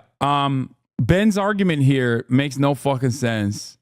Also, the border is literally closed, so it doesn't make extra sense. Having said that, like, I hate whenever these fucking dipshits act like it is actually the humanitarian thing to deny children entry into this country. Dude, what are you saying? Like, you are such a giant piece of shit. Okay? Yeah, it's the humanitarian thing not to let these dang Mexicans into the country. That's why we put fucking barbed wire on like lifeboats on the fucking Rio Grande River. Okay? Because we're doing the humanitarian thing. Like, get the fuck out of here. Who the hell believes you? Nobody. Ben doesn't have time to Google. The border was closed under Trump? No, I don't think it was fully closed under Trump. Oh, so you say Trump failed at closing the border? Yes. Okay. Yes. Interesting. Donald Trump should So have done why more would to you close want the him border. back in there if he's the going to next one fail is- again? Because he did a better job than Joe Biden, who led in. Ooh, the last two are good. Chat, I know a lot of you are going to get mad, but this is one of the best Jubilee videos I've watched in a long time, okay? Straight up, I think a lot of cooking has occurred here. It's also Ben Shapiro being fucking humiliated and violated over and over again. Like, even though I'm not always the best, even though I'm not always like a massive fan of debate lording or debates in general, this is great. 6.5 million illegal immigrants. Joe Biden has the exact same border encounters right now as Trump at the end of his administration. I have a question. If Trump was on pace to let in 900,000, if that was the case, a year. I have a question for you. Sure. Why is it that after a president allows in, through pure executive order negligence, having walked back the executive orders that created the policies that you're now praying, I mean, if you want to call it purposeful, call it purposeful. They were, on day one, they reneged on Remain in Mexico. They changed the standards by which asylum was claimed. Mexico's got to play. It takes two to tango. Mexico didn't want anything to do with Remain in Mexico. Remain in Mexico was the American policy. It was Joe Biden who walked out on Remain in Mexico. There's also a small number of people. It's like a couple.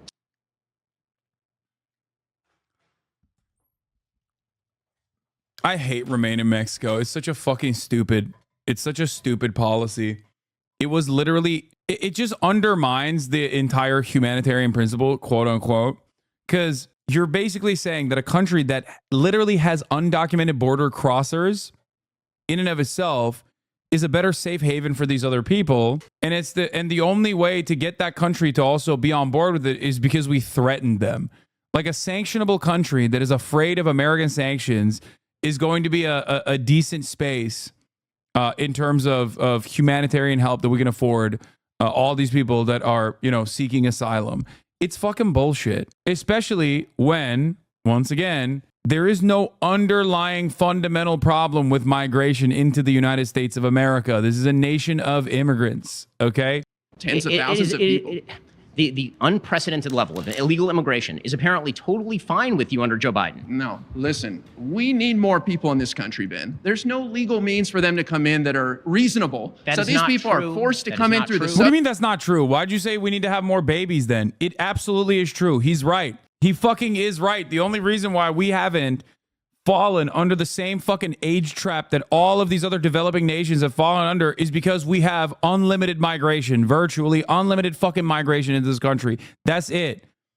The only issue you have is what they look like, okay? That is why this is white nativist, okay? Inherently, that's it. That's it.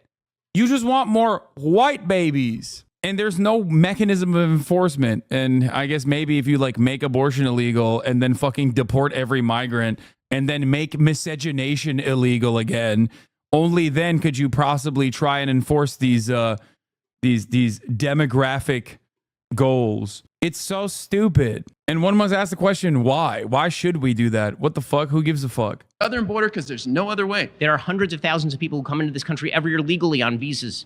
Yes, and that process is difficult. We need a lot more people than hundreds of thousands. So you're making a case for broadening legal immigration, Yes. but you are not setting any standard or numbers by which we are supposed to adjudicate whether this is good or bad. That's not my job. All I know is it's too difficult So right you're not now. making an argument at all. You're making an argument that basically we should just legalize everybody who wants to come No, into the country. not at all. You have not- I'm fine with the Hold number. on. We You have come not up said with you a have not set a number. You have not set a standard. You have suggested you're utterly fine with what happens to minors if they are released to adults without proper evidence. I have not. You have not suggested. You have not. You have Nonsense. suggested that there is no major problem with exploitation. He's big mad, dude. God damn, he's so upset. Holy shit. By the way, Ben hasn't done any of that either. As a matter of fact, it seems like he's at odds with Donald Trump's policy of mass deportation by 20 million. Like, that was a very unique thing that we found out in this debate as well, where Ben openly admitted that he doesn't want to mass deport 20 million undocumented migrants on U.S. soil, which I didn't even know he was against that. He's literally done fundraisers for Donald Trump. Someone should tell him that that's Trump's policy. Perhaps he will be confused and scared and renege his support. Children being trafficked over the border. I'll go with Trump's number, 1 million a year, because that's what he was on pace to let in by the end of his administration. 75,000 a month equals 900,000. That's right. Thank you. Good for you, dude. Tara, to That's meet good. you. So I'm just really unclear about what of her policies do you think are bad? Because I'm not sure I heard that yet. Okay, the revocation. So I think first we have to define what we think her policies are. Yeah, please do. Okay, so there is the policy that was implemented under Joe Biden, and then there's the policy that she seems to have adopted over the course of the last 45 to 60 days when she was actually running for president, where she seems to have adopted many of the prior. That's not true. The policy that she's adopted is the same policy of the Biden administration, which she's the current vice president of, which was implemented more than a year ago when the Biden administration, perhaps in the most foolish way possible, decided to go right wing on developing a bipartisan border bill. Okay, so no, it's not Kamala Harris adopting this border policy randomly. It's Kamala Harris defending Joe Biden's border policy, which, you know, she happens to be a part of that administration. So it's bad policy in general, but I don't think Ben disagrees with it. I think Ben likes that policy. He just doesn't like that Kamala Harris is advocating for it because it kind of cooks him. It kind of cooks his position. Immigration policies. So which one do you think is actually her position is sort of the open question about Kamala Harris? I'm assuming that the record of the Biden administration provides a pretty good track record as to what she would do with the border where she made president. I mean, I think what's really clear that I feel like you've overlooked a lot is that a lot of the things that Joe Biden has done that you don't love are because he first tried to do things the right way through legislation. But Congress won't do it. So I guess my question for you is, what would your plan be for Kamala if not to try to get a law through Congress when Congress won't pass them? I'm perfectly happy for trying to get a law through Congress, provided I, actually like the law. I mean, yeah, sure. But if you're talking about what she could do day one, I mean, she could actually continue to enforce the newfound enthusiasm for border security in the run-up to the election that Joe Biden has now implemented. Well, so remain in setting Mexico, aside your revising asylum, and all of the rest of that. Setting aside your characterization, I mean, that's actually what he did. How? Sure. Okay. Whatever you say.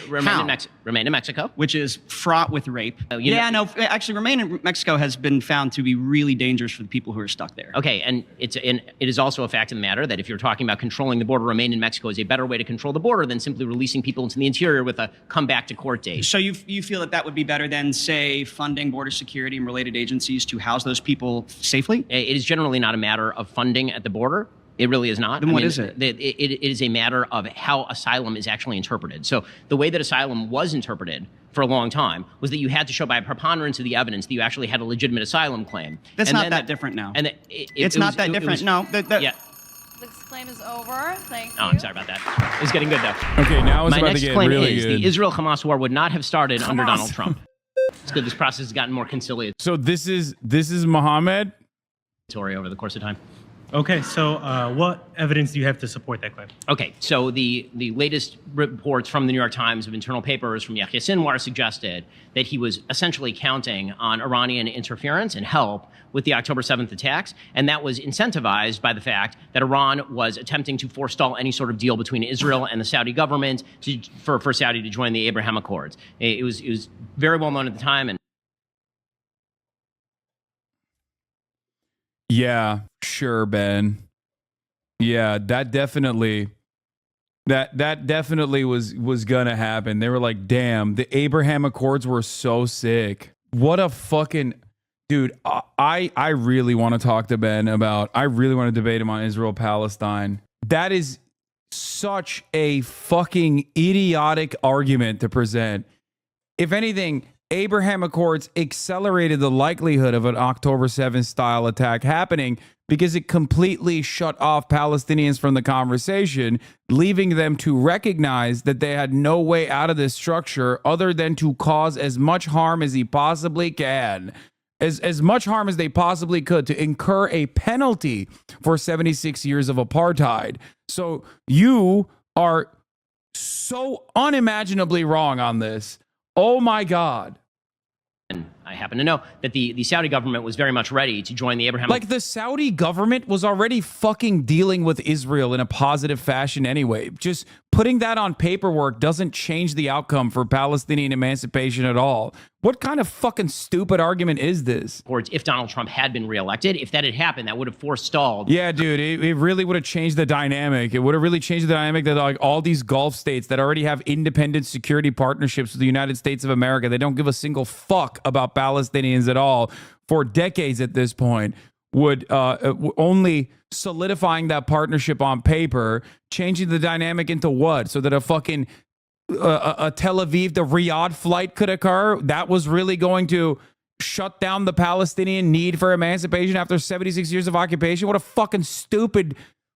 stupid argument. Yeah, dude. Once that fucking direct flight from Riyadh to Tel Aviv happens, it's over, It's over. No more Palestine. All of those Palestinians, okay? 5 million of them, 2.5 in the West Bank, 2.5 in fucking Gaza, they just perish. They go, no! Has this guy ever talked to a Palestinian American?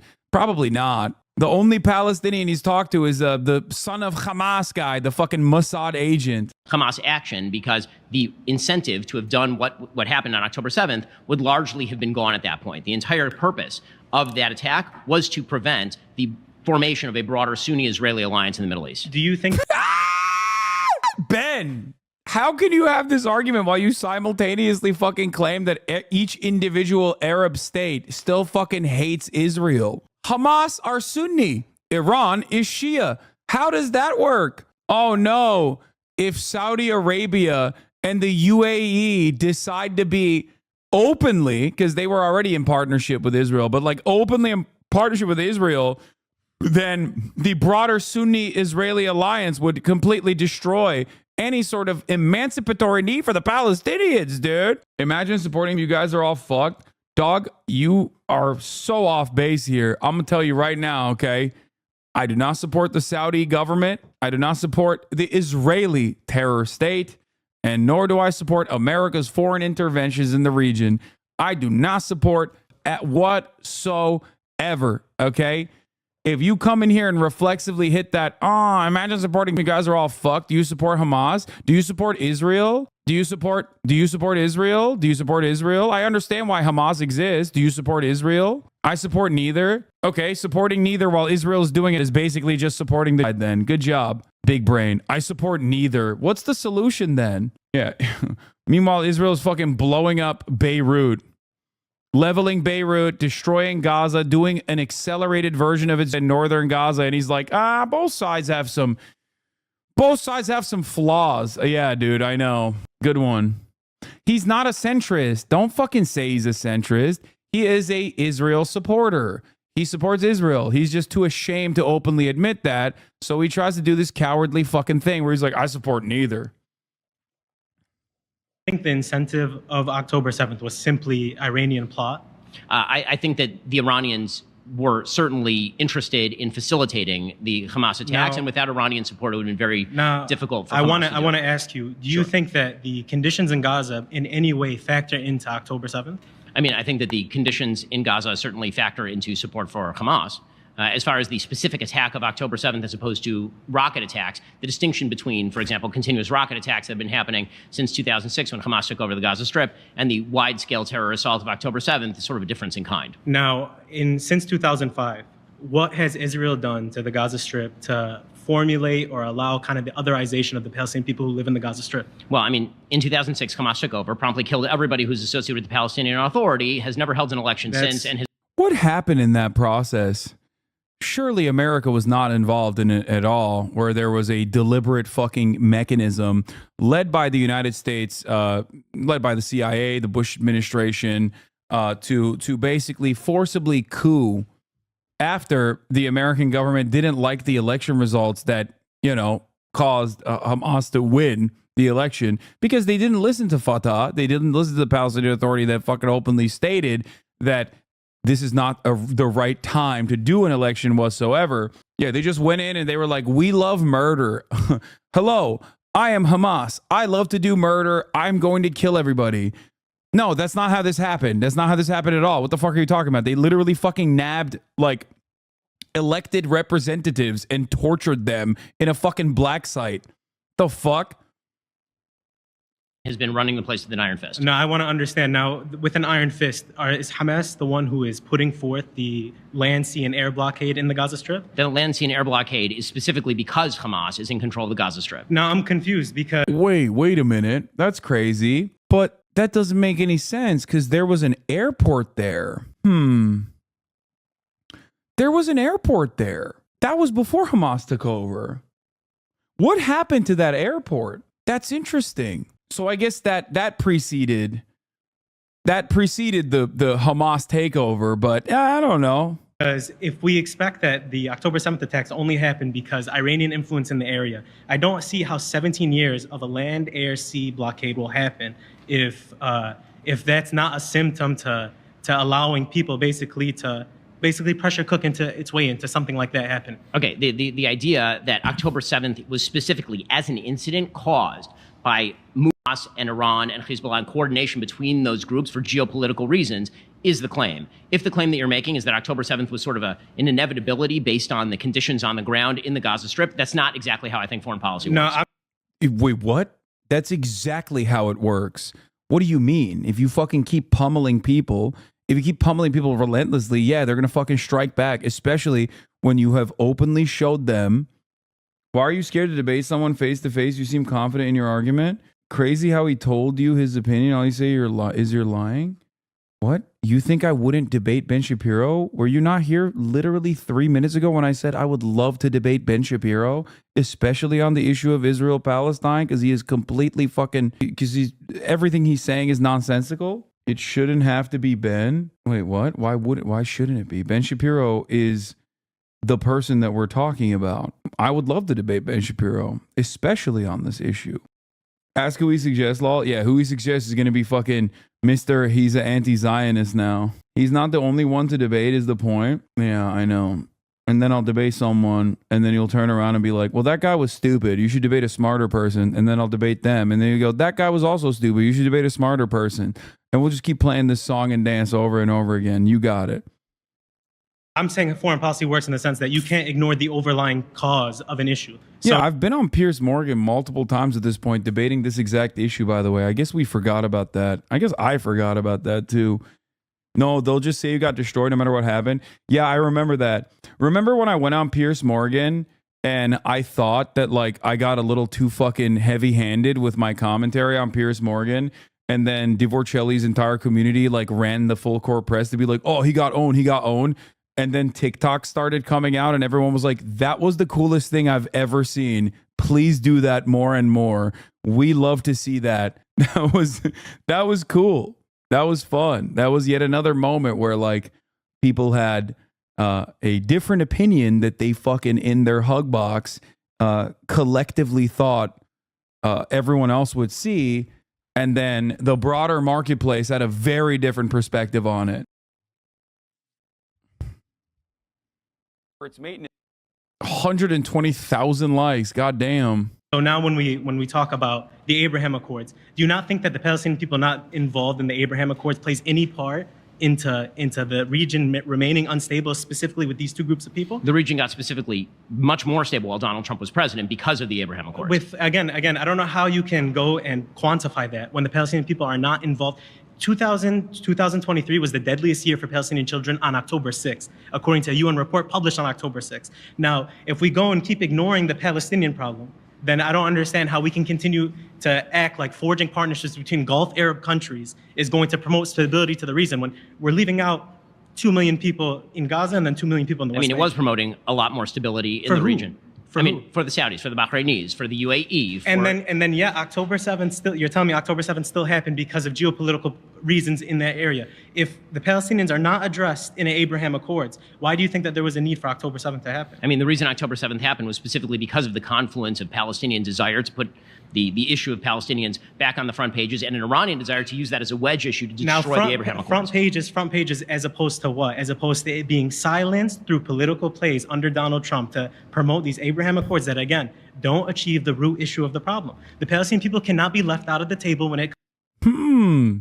It almost feels like Donald Trump's actions, especially with the Abraham Accords, was almost a direct reason for why October 7 happened, don't you think, Ben? I like that he's just walking him slowly through the steps of recognition. Also, this is fucking stupid. The Israel-Hamas war would not have started under Donald Trump is a stupid fucking argument.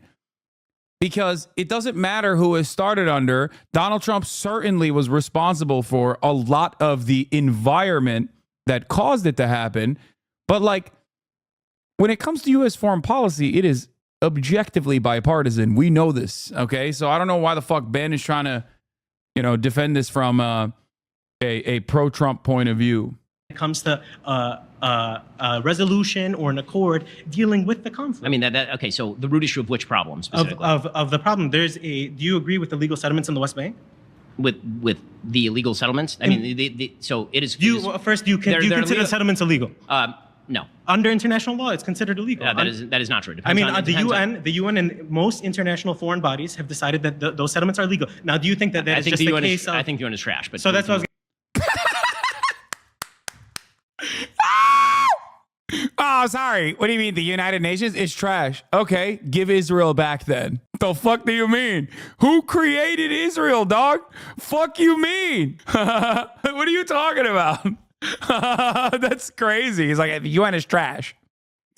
Good, convincing and sound argument from Ben Shapiro. Okay. Oh, that's awesome. I was gonna say is that if the UN is trash, if nobody around this area can be brokered into as a third party, if Israel's not allowing third party investigators to come to the Gaza Strip and determine what's happening there, who can justify, who can have the moral authority in the region and say that this is what's happening, that this is a reason of this, or that putting them towards the backside of the conflict is this reason? I need to understand from you, what's your prescription for the area, for the Palestinian people? Are you like Ben Gvir, who says that there's three options: willful emigration of the Palestinian people, like live under subjugation as a second-class citizen of Israeli rule, or third, die? What's the option? No, I mean, moderating and then electing a government that is worthy of actually governing its people and not stealing billions of dollars from its people, either the Palestinian Authority, Islamic Jihad, or Hamas, would be an excellent start. So I need to understand, do you feel like they have the opportunity to do so when they're under the subjugation of 17 years of a blockade by an occupying power? If for 17 years, since the disengagement of Israeli settlements in the Gaza Strip, Israel was able, by the flick of a switch, to turn off the electricity, water supply, and fuel reserves. Right now, we know that in the north of Gaza, up until today, 2 weeks went by where no humanitarian aid was going in. There is no Rafah border anymore. There is no humanitarian going through there. It's been demolished. Okay. And then in the other... I mean, it's not true that humanitarian aid is not going in. Actually, just a couple of days. That literally is true. It was also... It also was true when the American State Department actually also arrived at that conclusion independently from every single humanitarian organization and the United Nations that was involved in the process on the ground, when they revealed in a memo to Anthony Blinken that is precisely what was going on, in direct violation of international law and also American law specifically, which Anthony Blinken, of course, just didn't agree with and claimed it wasn't real. What is this? Richie Torres tweeted about me. Oh, you know, that's some ADL ass dog shit right there. Richie Torres, you're a FARA violator. What is this fucking... It's a 17-second clip from behind the block. The leading streamer on Twitch, Hasan Pikers, and apologies for the sexual violence on October 7th. This is... Oh, God. It doesn't matter if October 7th. It doesn't change the dynamic for me. Hasan declares before finally admitting that Palestinian resistance is not perfect. A social media influencer openly defends mass murder. Wait, what? What did I say in the 17 seconds before this in this 140p fucking clip that you found, dumbass? I'm saying that it most likely did happen, but that doesn't change the dynamic of the side. That's correct. I wonder if I could just can I sue a sitting congressperson? Oh, it's his personal account. I wonder if it's different.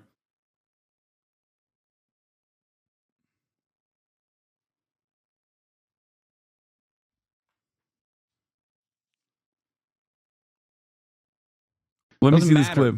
Doesn't matter if fucking rapes happen on October 7th. That doesn't change the dynamic for me even this much. So that's the other part of this problem that many people that can't contend with. The Palestinian resistance is not perfect. Wait, he clip chimped me while I was literally talking about rapes most likely happening on October 7th? Wait. My argument literally was, yes, most likely happened on October 7, and that doesn't justify side of an entire people. What is he saying? He included the absolving part of the clip. He's not calling you a denialist, he's calling you an apologist. A social media influencer openly defends the mass murder of Jews is not only accepted but celebrated in our society. What does this reveal about the depth of anti-Semitism in the American soul? If America believes Jewish lives matter, then America should stop popularizing influencers who popularize anti-Semitism. Wait, what? Why concede that with no proof? Because there is virtually zero way for me to deny it. Sexual violence is a commonplace aspect of all types of conflict. It's just something that does happen. There is no control over who got in to Israel once the fucking boundary was penetrated. There were criminal elements that also fucking went in. So, of course, I'm not going to just like wholesale deny the likelihood of something like this occurring, which is ironic because that's precisely what I was responding to when a chatter said that, most likely. And that's precisely what they are clipping out of context. That's crazy. Yes, mass systemic coordinated by Hamas, as far as we know, it has no verifiable evidence for it whatsoever. This does not mean that, what is this? Hasan never, what he said, listen carefully to what he says. For the record, this does not mean that no sexual violence occurred on October 7th. It does not mean that at all. As I've said, there is a likelihood that sexual assault may have occurred on October 7th. However, this report does not prove that. He went through the entire report line by line. The UN found at least 5 credible claims, but sadly no physical evidence could be recovered. Hasan simply said the 5 instances was much less than what was initially claimed, which was systematic mass rapes. But how can they say this when RDF soldiers really did the same thing, yet Israel is innocent to them? Is so hypocritical? Yes, because Israel's enemies are not humans. That's it. They don't consider Israel's enemies to be human beings. There's a double standard. That's the entire point of this process. That's the entire problem here. I want to find the OG video where I'm talking about it because like it's very obvious that I'm most likely responding to a chatter. I'm most likely responding to a chatter who was like, why are you saying that rapes happened when there's not enough evidence or whatever is most likely what's going on. Is the clip at timestamps? The actual clip is at 1:45:11. I get that we want, but if the, what do you mean? Because one, there is no evidence whatsoever for one. It is completely and utterly made up. But there is a likelihood for the other and also evidence as far as firsthand testimony from a hostage. Yeah. Here I'm responding to a chatter. How do you dismiss accounts of kerosene and burning, but do not dismiss sexual violence? I dismiss the accounts of kerosene and burning because there's no evidence for that happening, but do not dismiss sexual violence. I don't dismiss sexual violence because there is evidence of that happening. The fuck? This is quite literally me arguing with a chatter on the likelihood of sexual assaults happening on October 7th, or not even October 7th, but since then. They clipped me arguing that there is evidence for sexual assault under Hamas, the UN report showed that there was one verifiable direct victim of sexual assault from a Hamas militant. There was one. There was direct personal testimony. That is correct. I am not in the business of fucking denying atrocities happening. Okay? I am looking through the information that is being delivered to me with honesty. So, ironically enough, I am literally having a conversation with a chatter who is saying like, why are you, not dismissing the acts of sexual violence? And I'm describing to them that there is a likelihood that it happened and there is direct evidence for it happening, at least in the UN report. That's the difference. The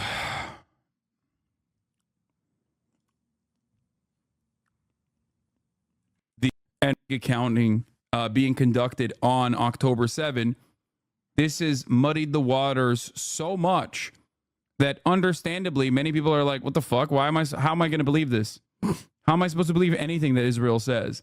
There's a perfectly valid fucking criticism to have against the state that has lied every single step of the fucking way. Many hostages have records of saying 2 different things. Also, how are you sure Israel didn't force them to lie?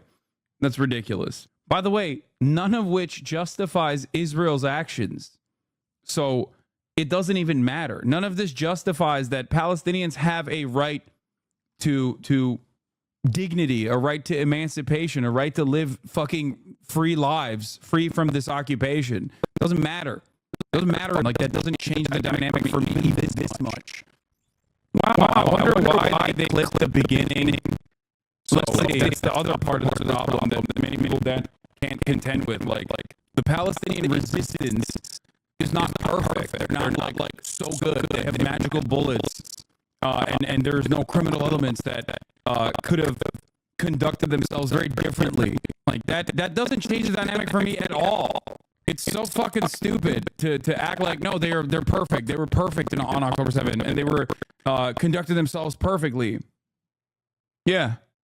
What's the like? They are not perfect victims at all. This sucks, to be honest. Wait, what do you mean this sucks? My argument sucks? You think it justifies? What are you, fucking stupid? This is me recognizing that there were atrocities that took place on October 7th in the hands of both the Palestinian militancy and also criminal elements that fucking escaped the Gaza boundary. The fuck are you talking about? I'm saying, yeah, they did a bunch of fucking heinous shit. That still does not justify. I don't think he means the situation, but I don't know. Maybe they meant the situation sucks. What sucks is having a 3-minute ad break at the top of the hour for those who are unsubscribed. No, the UN report does have direct evidence. It was not circumstantial at best. No, many of the claims were just basically a rehashing of the screams without violence stuff or screams without word stuff from the New York Times, which have mostly been discredited, like directly discredited or are circumstantial. There are some pieces of evidence that are circumstantial, and then there is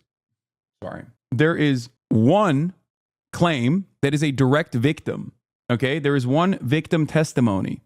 Okay, I can't even ratio Richie Torres on Twitter because he fucking blocked me like the coward that he is, which sucks extra hard. But yeah, it is funny. I feel like the more you address the clip chimps, the more the clip chimps get. Yeah, except they've literally, the more I address it, the shorter the clips get and the more deep fried they get, which is crazy. It's not on his government account. It's on his private account. Yeah, the next clip is just going to be 1 second long. Okay, we wave a magic wand and Israel's occupation and apartheid ends overnight in a total ceasefire. Do you believe the Hamas will release the remaining hostages and completely desist from all violence? Yes, I do. What's the counter to that? What, you think that they just like having hostages? Like the ones that are still alive? Yeah, they would. Why wouldn't they? If there are any hostages that remain at this point that haven't been murdered by the state of Israel. Anyway, does he still use his private account for government acts? I mean, I think Richie Torres is a FARA violator, for the record. Oh, he posted it on his Instagram too? That's funny. What a fucking idiot, dude. Dude, deal with your constituents, man. What are you doing? Like, what the fuck kind of obsessive, nonsensical behavior is this? No counter, just genuinely interested in your thought. What does a win-win look like in your mind? Win-win? End the occupation, end the apartheid, allow Palestinians to return, and create a singular nation state where everyone has equal rights and equal representation. At 37:30, you mentioned sexual violence was likely on October 7th. We don't know anything. They've been in likelihood that sexual violence is a common occurrence in war and in situations like what happened on October 7th, and that there is a likelihood that sexual violence did occur on October 7th. However, this conversation is not about the likelihood of sexual violence occurring, but rather the investigation, or rather lack thereof, into sexual violence occurring, a proper investigation into sexual violence occurring, and a lack of forensic evidence and a lack of evidence in general. I just want to point that out so that people don't misunderstand. Or Varlo defending you in the replies. You posted a clip in which Hasan is saying did happen, but it doesn't justify the genocide. Why did you cut the context? Is paying you to lie to voters and paying you to lie on Twitter? I just don't like. I think Richie Torres 100%. I am very suspicious about Richie Torres. That's all I'm going to say, because he cares to a very weird degree about this stuff and not his own personal constituents. Like, I don't know what the fuck is going on. Like, he'll turn around and say like, oh, because I care about anti-Semitism, but like, this isn't caring about anti-Semitism. If you cared about anti-Semitism, you wouldn't be like clipping a fucking Twitch streamer out of context and like posting about him claiming that I'm being anti-Semitic. Like, that's so crazy. It's 17 seconds. Are you that fucking stupid that you didn't like check? Like, you didn't even go, let me look at this real quick. That's insane. Let me see what I can do. Problem is, everyone and anyone that I could talk to about this is probably blocked by Richie Torres. And this one, I think, is his official government Instagram for the record. I don't think this is his I don't think this is actually his pro-Israel recipients. 1,274,644. Your uncle Sam Cedar will be very, very upset to hear this from Richie. That's interesting. Watch him delete it now, Lamau. Maybe they're trying to gear up to ban you. Yeah. Oh, this is his government account. Never mind. Richie Torres, New York 15 is not his government account. I'm confused. How does this help the people in his district? It's good to have these receipts in broad daylight. I do see a massive campaign to get you banned before November 4th. It's fucking wild. Yeah. It's so gross to like use a clip of me literally openly defending, like openly arguing with a chatter that said, how could you say that how could you say that no happened, to make it seem like I'm pro Israelis being like, what a fucking gross person. Like, you're a goddamn elected representative. Like, what the fuck are we doing, dude? 17-second clip? Like, are you insane? Deep fried 17-second clip? I'm honored that Richie Torres used the clip I made. This is actually fucking insane. Like, it's not as bad as like the 9/11 stuff, but it's certainly pretty fucking bad. It's crazy because you haven't done anything bannable recently anyway. Like, if you get banned, that'll just mean public institutional pressure works on Twitch moderation. Yeah, but it does. Can you sue to end the era of clip chimping, please? No, it doesn't work that way. Like, there's nothing you can really do about it. People just fucking yell. You just let it go. People yell into the fucking void for the most part. All right, let's get back. Just a couple of days ago, because since October 1st, there was no aid going to the northern part of Gaza. Because there are ongoing anti-terror operations in the north of Gaza. So does that mean that the civilians who are in the northern Gaza are not subject to humanitarian aid because there's a military action by an occupying force? It means that there's no actual excellent way of distributing that aid. This has been a major problem with the humanitarian aid throughout. The last time they sent 100 trucks, this is what I was going to mention, they sent 100 trucks of humanitarian aid in just a couple of days ago. Before October 7th, 500 trucks were needed to sustain life in Gaza. 100 trucks were supposed to say thank you? At least half of the aid is being stolen by Hamas and then resold at higher prices. I need you to understand that almost every international humanitarian rights group says that this humanitarian crisis is man-made. It is man-made. I agree that it's man-made. And I know who you think the man is. Yes. I'm telling you, there's only... It's not Hamas. Wait, does Hamas have any agency here at all? I'm telling you that right now, if you want fair... Do the Palestinians have any agency here at all? The Palestinians absolutely have agency, but again, with an occupying force, what does that agency limit to? If a Gaza fisherman can't go 6 miles past the nautical line that Israel has arbitrarily placed, what agency is there to Why do you think that Israel placed that line? Again, that's what I'm telling you, is that how Just do you for fun expect... or what? Do you think Israel wants soldiers in the Gaza Strip? Again, here's the thing. I know that high-level cabinet members in the Israeli government right now is saying that we're going to resettle in Gaza. That this is the plan. That we're not going to release position in the Israel. If I get banned, I'll go on YouTube, chat. Fucking calm down, okay? Like, I'm not gonna stop streaming, okay? I don't think I'll get banned anyway. It would be fucking ridiculous for me to get banned because like someone clipped a 17-second clip from 6 months ago where I'm arguing the exact opposite position that they claim I'm arguing. It's fucking ridiculous. I mean, there is no, like I said, there is no end to the fucking pit of despair. All right? There is no end to it. And they'll just keep up the pressure until it fucking fizzles out. There's an election coming up in literally 12 fucking days. And this is what a congressperson is like worrying about. How deeply unserious. To be honest, I'm surprised it took this long to do a major hate campaign. No, it hasn't ever stopped. What are you talking about? The only difference now is that like Ethan is involved. What are you talking about? If it's a bunch of fucking groiper Nazi adjacent losers doing this shit, it doesn't fucking matter. When it's actually a massive content creator with a relatively progressive audience that has been around for fucking 10 plus years, that's also now making these exact slanderous claims, it's going to be a lot more, I guess.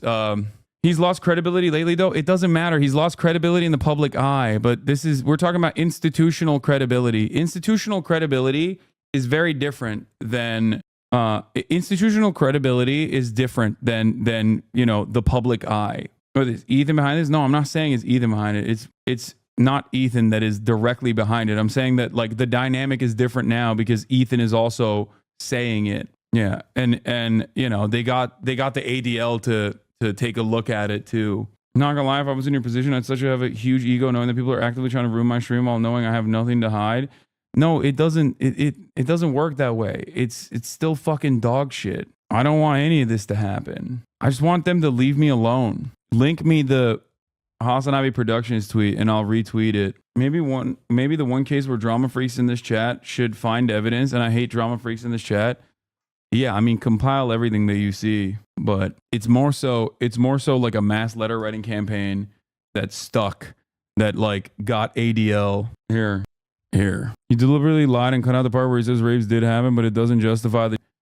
Not only that, but it's like I'm arguing with someone who's saying their goal is to either get you to quit streaming or to get you banned from everything. They're even pressuring people who collaborated with you like Maya and harassing you. It started immediately after the whole Asman thing. They won't stop at any point until they make you stop. Yeah, the problem is the more they do this, the more stubborn I get. So it's not, this doesn't change my convictions. And more importantly, it doesn't change the truth of the matter. They send direct messages. They send direct messages to fans all day, every day. They try to make it like as toxic as possible to fucking collaborate with me and shit like that. But it doesn't matter, We broke the link. What do you mean? Broke what link? Go fucking slap a context note under Richie Torres's tweet if you can, because it's like that's the other ridiculous shit. Little bro watch himself in clips of himself. Yeah. Richie Torres is fucking insane. I mean, he is a psychopath. New York Representative Richie Torres doxes college teacher for mentioning Israel genocide in class. Like he is vicious. Monster. It worries me because the TwitchCon panel got banned even with the context. I know.